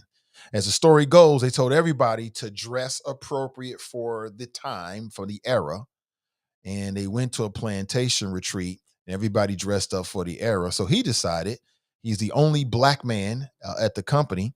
He decided to dress for the era as well. So he dressed up as a slave. This is a real story. He dressed up as a slave. He said, "Oh, we're gonna play plantation? All right, we can play plantation." And he dressed up as a slave and took photographs the whole 9 yards. Here's a photograph of him right here. That's one of his co-workers. She dressed up in her era gown. As the story goes, there were some men there that were dressed up as Confederate soldiers. And as the only black person in the company, he decided to dress appropriate as well. And as soon as they saw him, they decided to stop the retreat. They stopped it. The CEO was planning on attending the retreat. And after he got word about what was going on, he decided to not show up. And apparently he was trying to teach them a lesson, and it looks like it worked. Hmm. Yep, looked like it worked.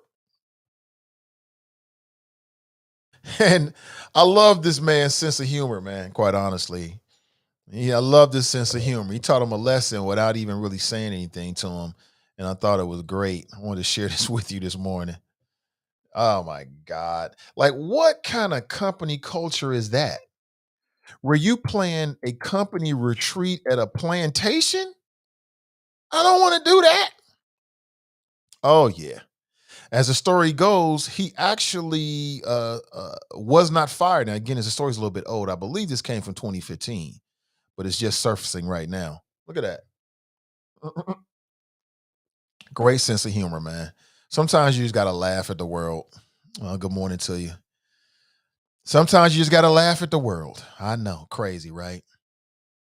I mean, I remember I was working for one organization and we all went to Camp Joy for the day, and they had us doing all these different activities and stuff like that. And I didn't want to do none of that stuff. I didn't want to do anything, but you got to do it because it was on company time and you try to make the best out of it.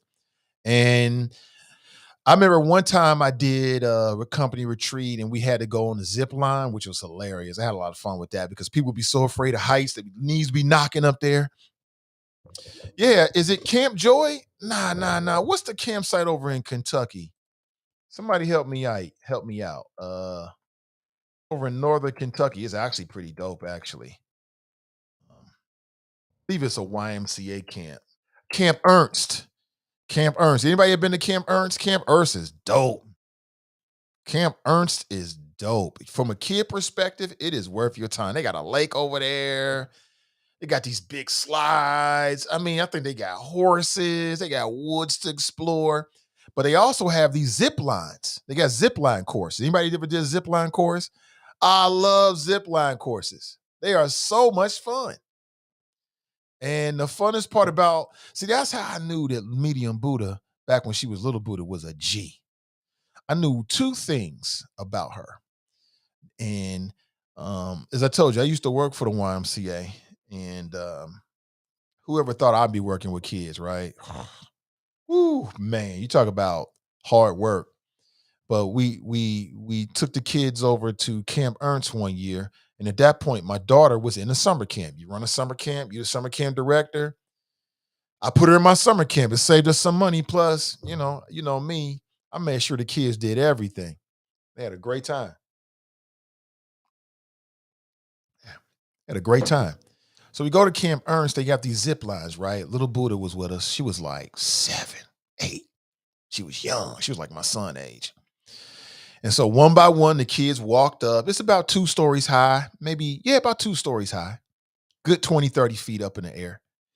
And I mean, you up there and you walk out onto like the little perch or whatever, and you clip yourself onto the zip line.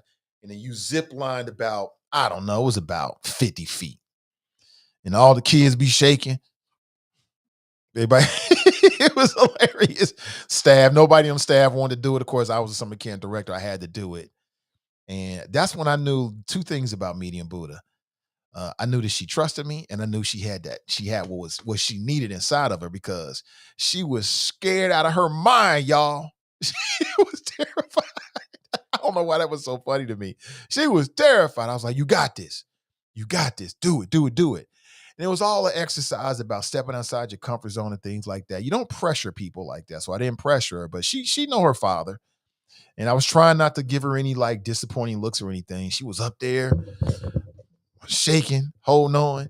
And then she did it. She zip lined. Oh my gosh. She told me afterwards she felt so good about it. I remember all of the kids did it except for one child.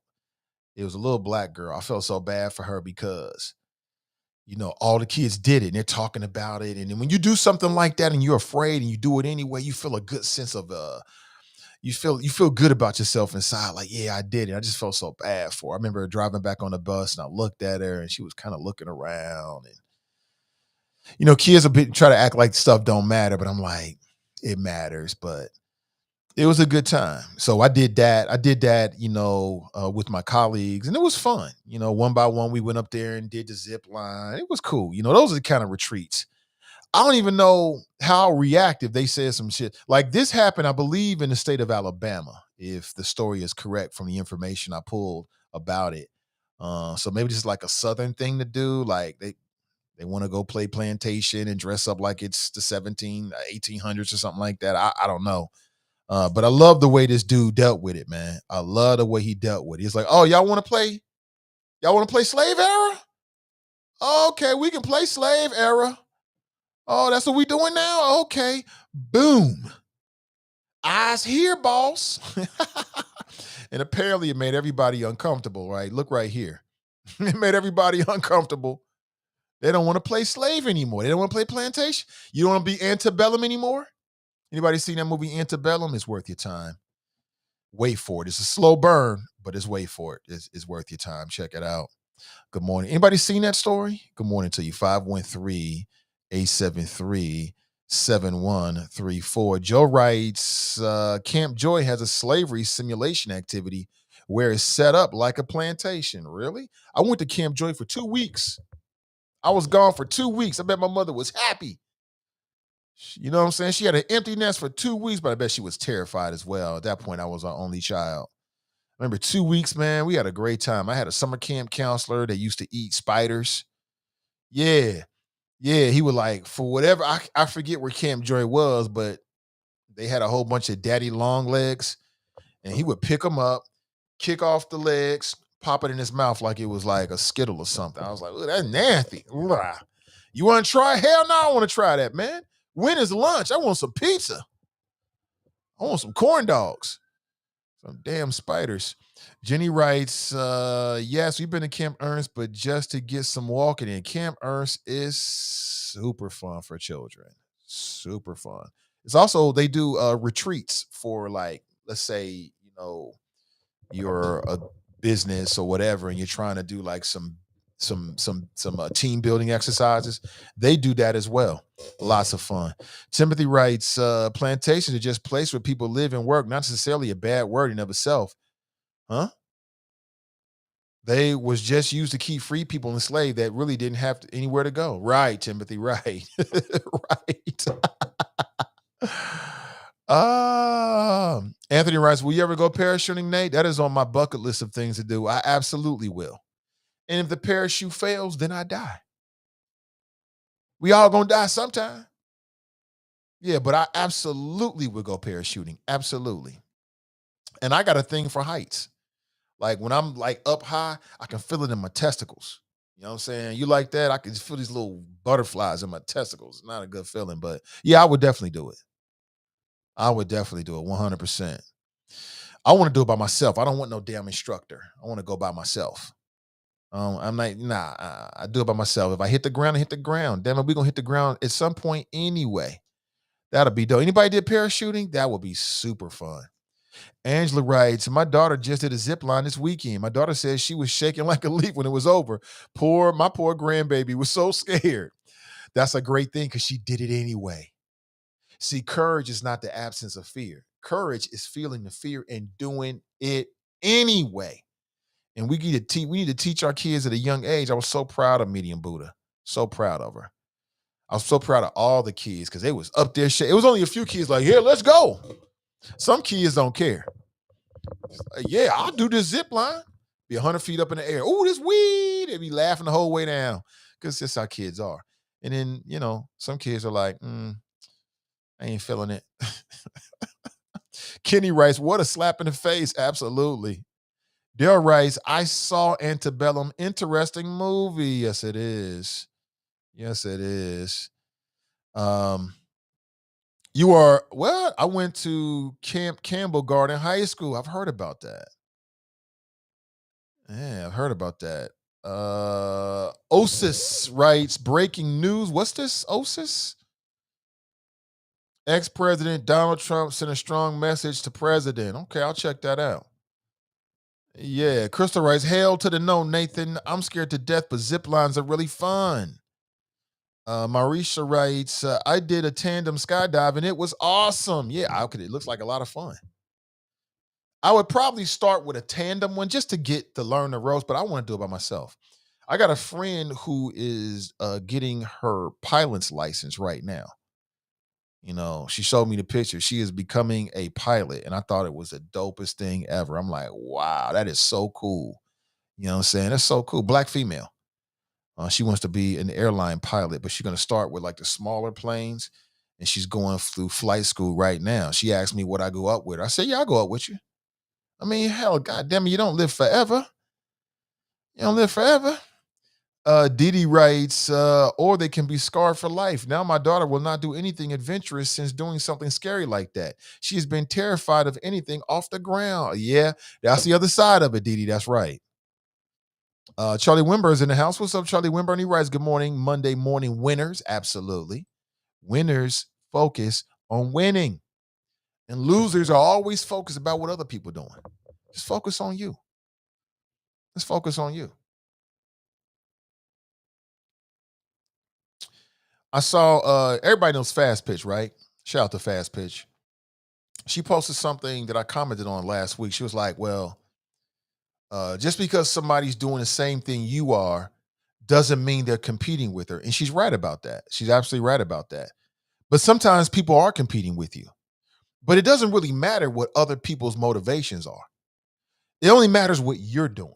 Whether somebody's trying to compete with you or not, it don't matter. Winners focus on winning.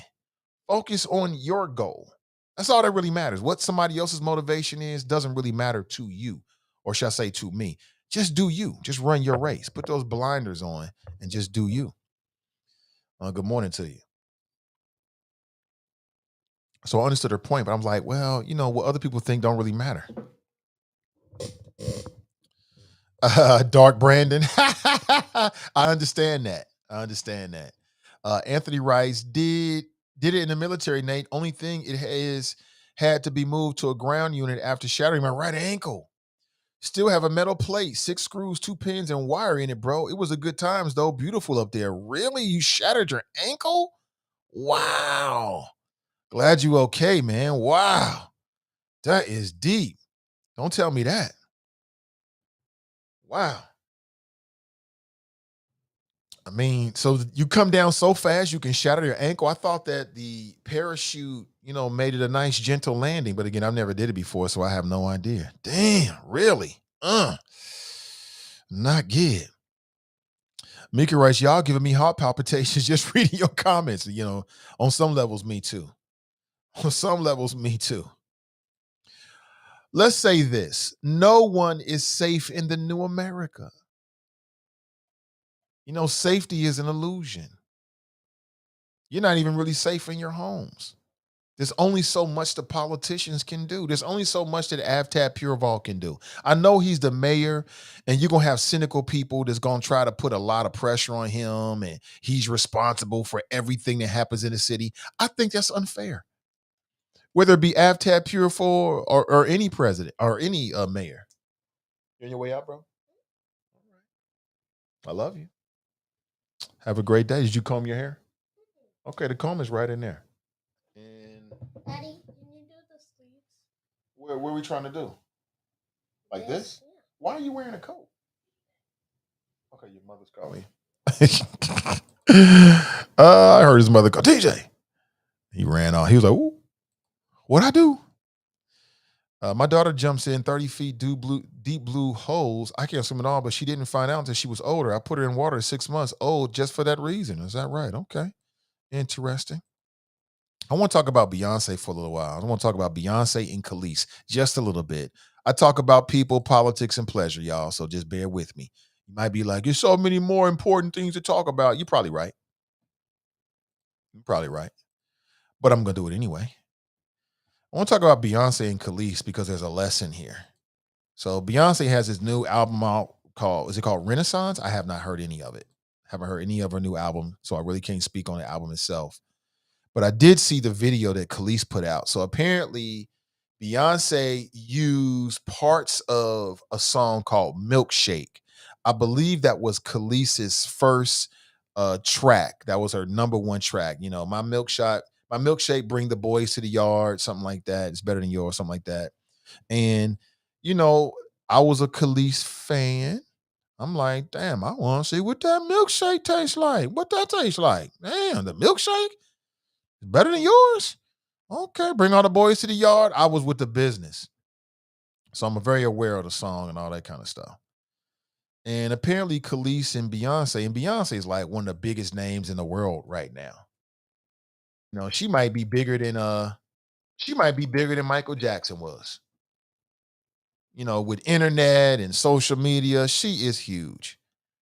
She is huge. Like Michael Jackson never had like a beehive or anything like that. Like Beyonce is huge. So because his new album came out and she sampled one of the songs from Khalees.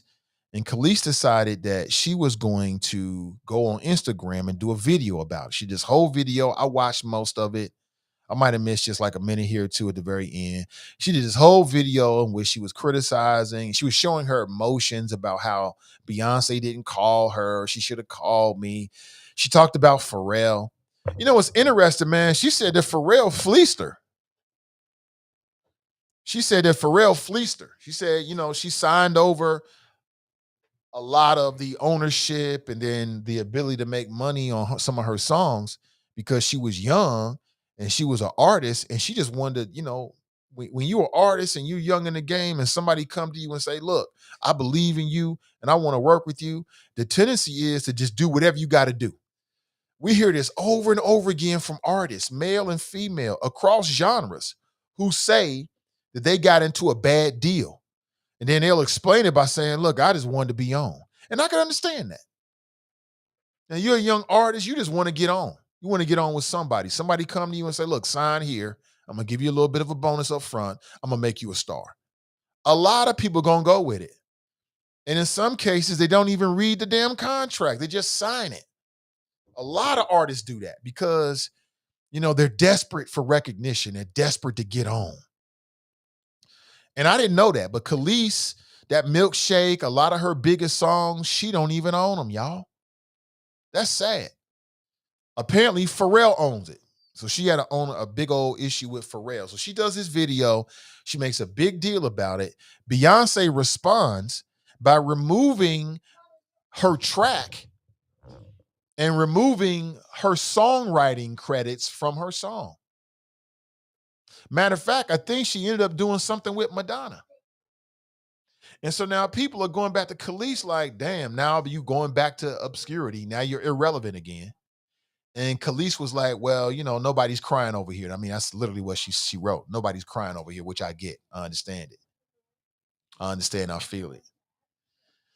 And I feel like it's interesting here. I don't think that Khalees handled this right. I really don't. Like, she was targeting Beyonce when it seems like her real issue was with Pharrell. And it's like she kind of is a hypocrite. Like, she did a video saying that Beyonce should have just called her and let her know that she was going to sample her song, even though legally she didn't really have to do that, but it should have been the right thing because they got a relationship. Well, you can say the same thing for Khalees. Like, rather than doing a video, you could have just called Beyonce and called her personally on some one-on-one type ish and just had a conversation with her. And therefore, maybe you could have kept that songwriting credit. I don't know if that leads to any money or not. Probably does on some levels, but at least gives her some more visibility. I don't think sis handled that right. I don't think she handled that right. I think she got on her feelings, and maybe justifiably so, but she ain't handled that right. I don't think so. You out the door? All right, man. See you later. You gonna eat pizza today? All right. Okay, don't get your head. Maybe you don't have pineapple pizza, so don't get your heart. Your head. They may not have pineapple pizza. I'm gonna have pineapple pizza today. The CRC. I don't think she handled that well. I don't think that Khalees handled that well. She could have handled that a lot better by, instead of putting out a video, just call her. Like, how you gonna get mad at somebody because they don't call you and talk to you personally about something that's happening, and then you don't call them and talk to them personally about something that's happening? It just didn't make any sense. She might have shot herself in the foot when that were y'all. I don't know. That's my piece. That's all I got to say on that. Good morning to you. See, Jenny writes, so many artists don't own their material. No excuses. Prince tried to explain how important that was. Remember Prince? Prince, one of the biggest and we'll say one of the most influential artists of our time.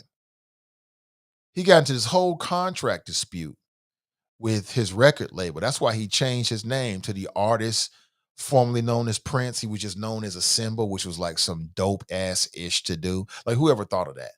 I'm gonna change my name to just a symbol.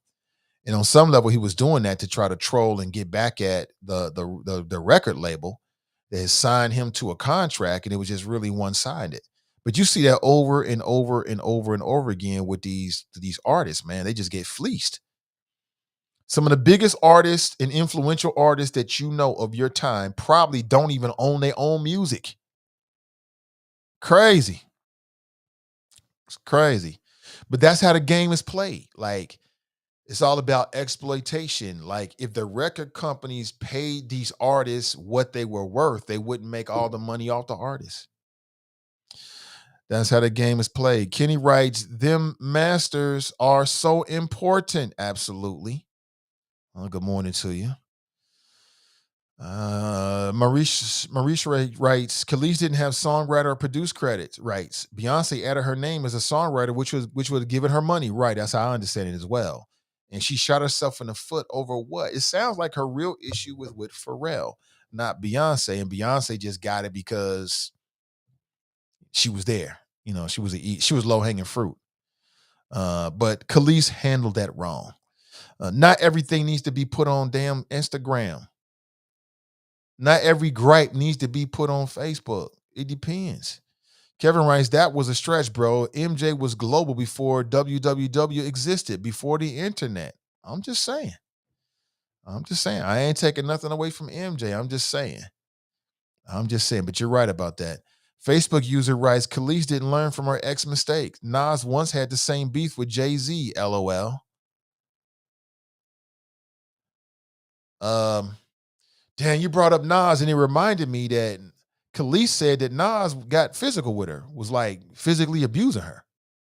And now nobody's talking about that because Nas is making money. Like, he started something called the Queensbridge Investment Group. And they started investing in different industries and things like that. And it popped off. And he made a couple investments that made him hundreds of millions of dollars. Nas is one of the wealthiest entertainers in hip hop. Did you know that? And he didn't make his money necessarily from his albums. He made his monies with that Queensbridge Investment Group. So I like the way that sounds. Angela writes, hi, Junior. Have a great day. He's already out the door. I will relay the message. He loves to ham it up. He loves to ham it up with the choppers, man. He loves it. I'll check my IG message. Absolutely. Brian is a dope ass artist, man. He is super dope. Make sure you go to his page and check out what he's doing, man. He is super dope. Super dope. Appreciate him. Now, I had planned to be with you up until 10, but I just got the word. I've got to make a couple of moves for my little girl this morning, so I've got to leave a little bit earlier. All right. So I really appreciate everybody being here, but I got to make a move. I got to take her from A to B today. A daddy's duties never ends. And her mom is going to be preoccupied with some work stuff. So, boom, daddy got to do what daddy got to do. But I had planned to be with you up until 10 a.m. this morning, but looks like that's not going to happen. You do have me up until 9:40, so we can chop it up until then. Let me go to Cincinnati.com and see if there's any late information about the shooting that happened, the mass shooting that happened over the weekend. And to this point, it doesn't look like anything that I can see at this point. Yeah, I don't see anything at this point. Let's talk about some national news. Let's talk about some national news because there's something big that's going to happen. The Inflation Reduction Act. It's an estimated $740 billion package. It passed the Senate. Now it's going to the House.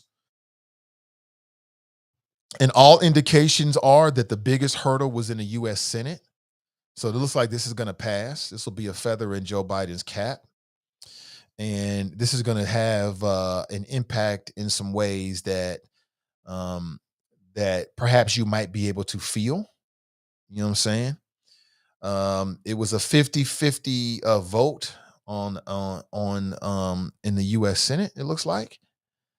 And Vice President Harris cast the tie-breaking vote.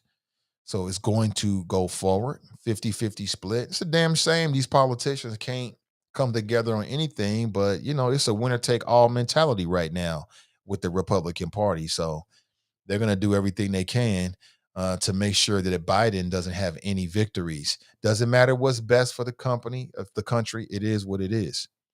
It includes the largest ever federal effort on climate change, close to $400 billion.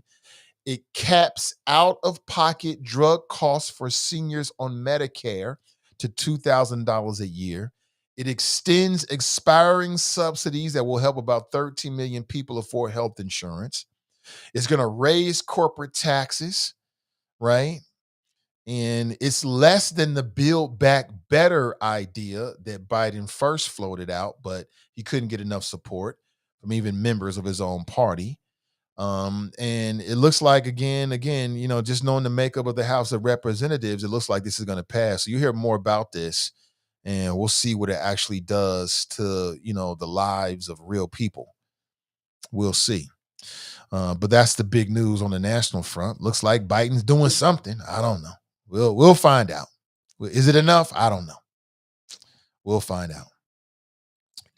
Sean writes, it's garbage. They did not put a cap on insulin.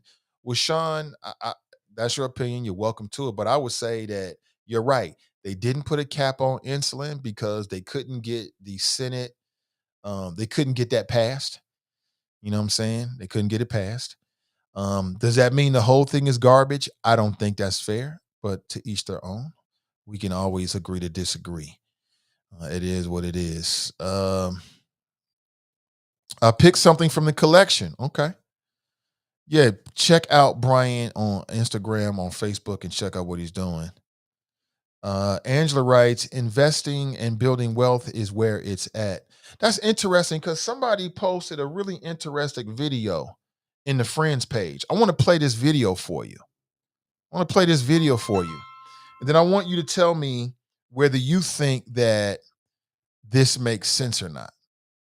Okay, who posted this inside the Friends page? It was Crystal. Shout out to Crystal, Anthony, Crystal, all the good people. I don't mean to exclude anybody that posts. TNT, Brent, Angela, Pamela, Fame, all the people that post. Kamikia, Donald, all the people that posted in that page. Mika, Shaba. I don't want to TNT. I don't believe Jesse. I don't leave anybody out. And no disrespect, I appreciate everybody, but I'm just scrolling through, and these are some of the names that just came up. So I want to play this for you. You got to check this out. I thought it was an interesting video, and it kind of plays off of what Angela just said about building wealth. I thought this was interesting. Hold on, let me see if I can play this for you. Hold on. Yeah. Hold on. Let me play this for you. So it's a black dude. I don't know. There's a black dude, it's a young black dude that's talking about a whole wealth building piece, and he's real critical of it though. And I thought, okay, this might be interesting to take a look at. You can find him on IG there, or at least the person that put the video together. Black Russia, sit tight. I'm coming straight to you, bro. But I want you to see this.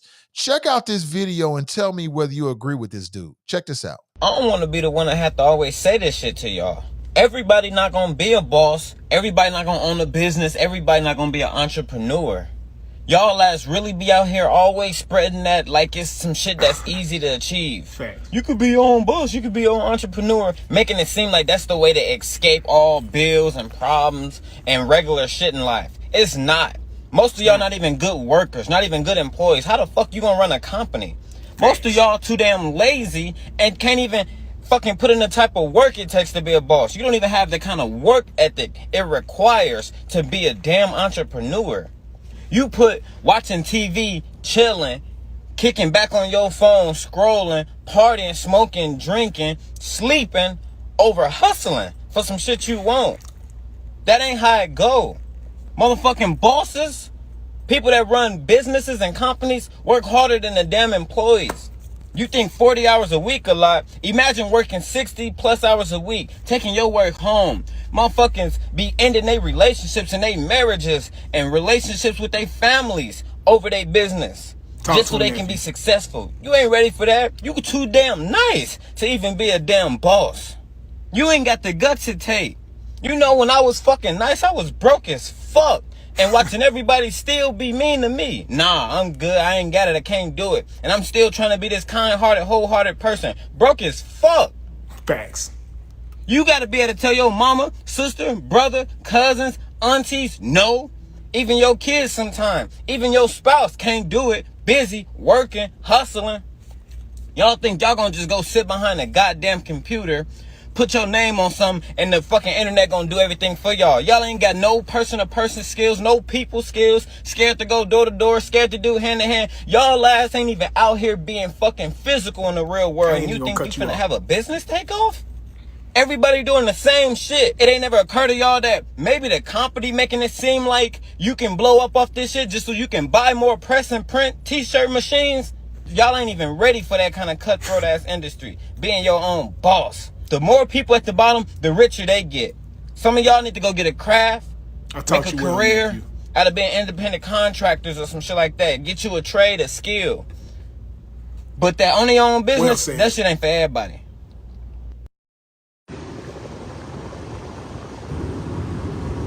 I don't want to be the one to have. Does the brother have a point? Hold on one second here. What do you think about what the brother just had to say?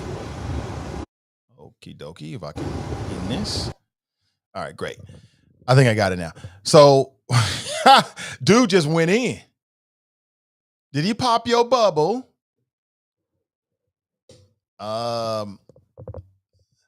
He right on some levels. I don't think it should be. See, I don't take what he said as something that should dissuade you. I think it should empower you with the reality of what it really takes. He right about that. Some people are too nice to be a boss, to be an entrepreneur. He right about that. Sometimes you got to tell people no. You know, you trying to grow your business, it might jeopardize your relationship because you so into it.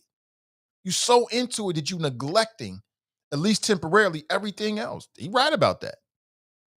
He absolutely right about that. You show me somebody that has built something, and I would say at least 8 to 9, if not 10 times out of 10, they had to sacrifice something to get there.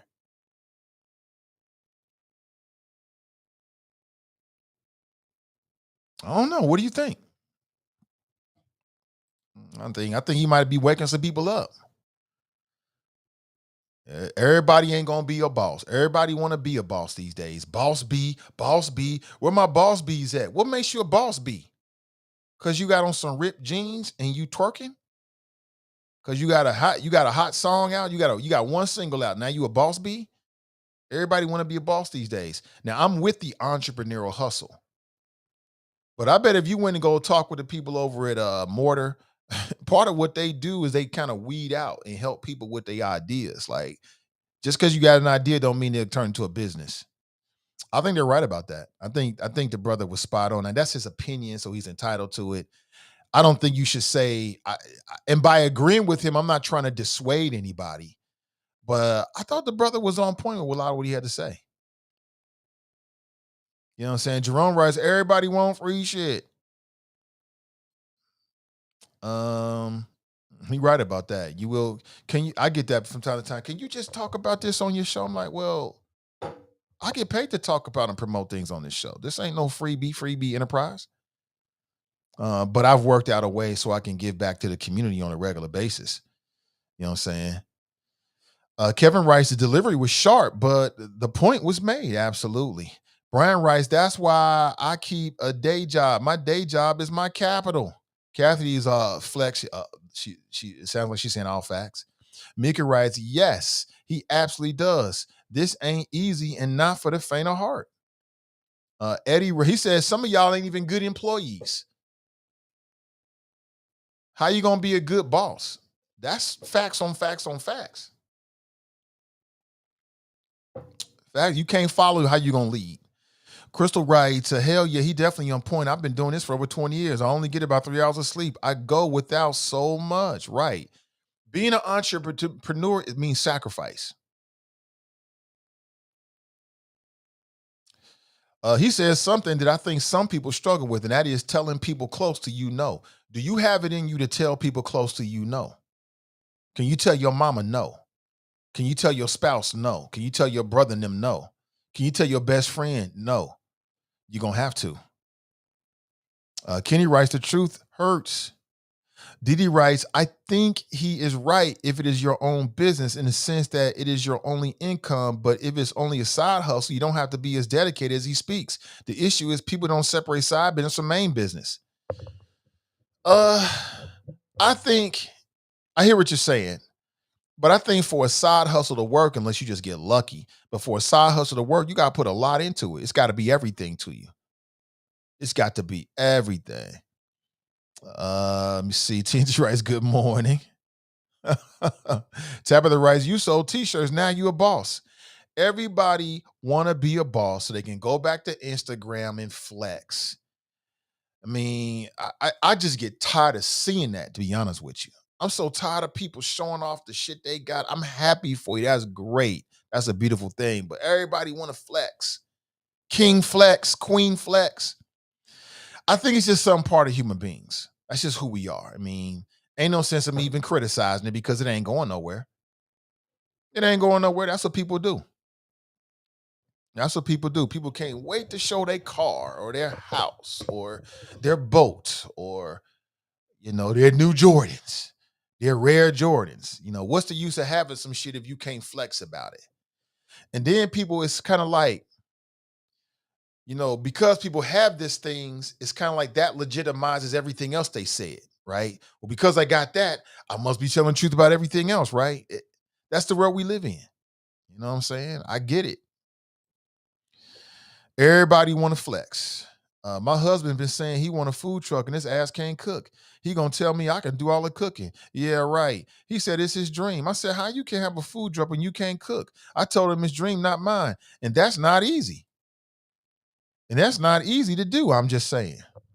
Well, I mean, I think you can have a food. If you got the concept for a food truck and then you got the capital to pay somebody else to cook, but then you're the business person and you're the visionary and you're leading it in that way, I can see that. I can see that. I think there's a lot of people love to have a food truck. That sounds like a dope ass idea on some levels, but it's just not for me.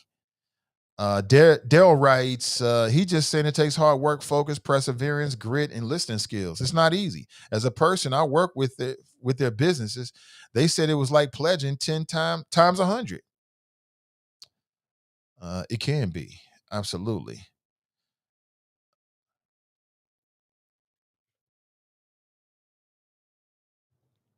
Crystal writes, I can tell anyone no. I've learned the hard way. You know what? Some people it's easy to tell people no, and other people it's very difficult, especially when it's family members and it's emotion and feelings involved. It gets very, very difficult. Very, very difficult to tell people no because you don't want to disappoint them, especially if it's your mama, it's your brother, it's somebody really, your father, somebody really close to you, your best friend of them. You feel like you're indebted in some places, but screw all of that. Bump all that. Jerome writes, if I don't give family and friends free photo shoots and artwork, they go somewhere else. Bye. Free. Jesse, it's disrespectful to a creative person to ask them to do something for free. I can see like a barter, but free? I mean, creatives, artists deserve to get paid too. Creating anything is hard work. That's hard work. Brian is an artist. I just found out and just really started paying attention to his page. He's an artist. I bet he'll tell you that shit is hard work. You should get paid for that. Angela writes, nah, Nate, he wanted me to do all the cooking for the food truck. I don't like to cook, although I have to cook. I'm just saying, oh, okay. His plan was you, right? Yeah, I'm going to do this, and you're going to do it. Huh? Tabitha writes, I hate when people cast their dream on you like it's your dream too. Nope, absolutely. Crystal writes, I won't even rent my house to a family member. I don't want no smoke. I need my rent money. Right. I know that's right. Because when family get involved, it's like, well, we cousins and all. Man, this business. This is business. Got to be cut. It ain't cutthroat. It's business. With that, my friends, I got to make a move. All right. Have an excellent rest of your Monday. We off to a great week. I'll catch up with you. And we'll talk real soon tomorrow morning, bright and early, 7 a.m. hour. Okay. Bright and early tomorrow morning. Have an excellent rest of your day. Okay. And remember our motto: winners focus on winning, and losers focus on winners. So stay focused and stay winning. And we'll talk real soon. Until next time, I'm out. Yeah. Talking to my mirror like I love you so much. Curving on my critics like I heard you, so what? You can't kill my confidence, I think I'm the man. Tally all the I ever gave on my head. Lately I've been living like I can't take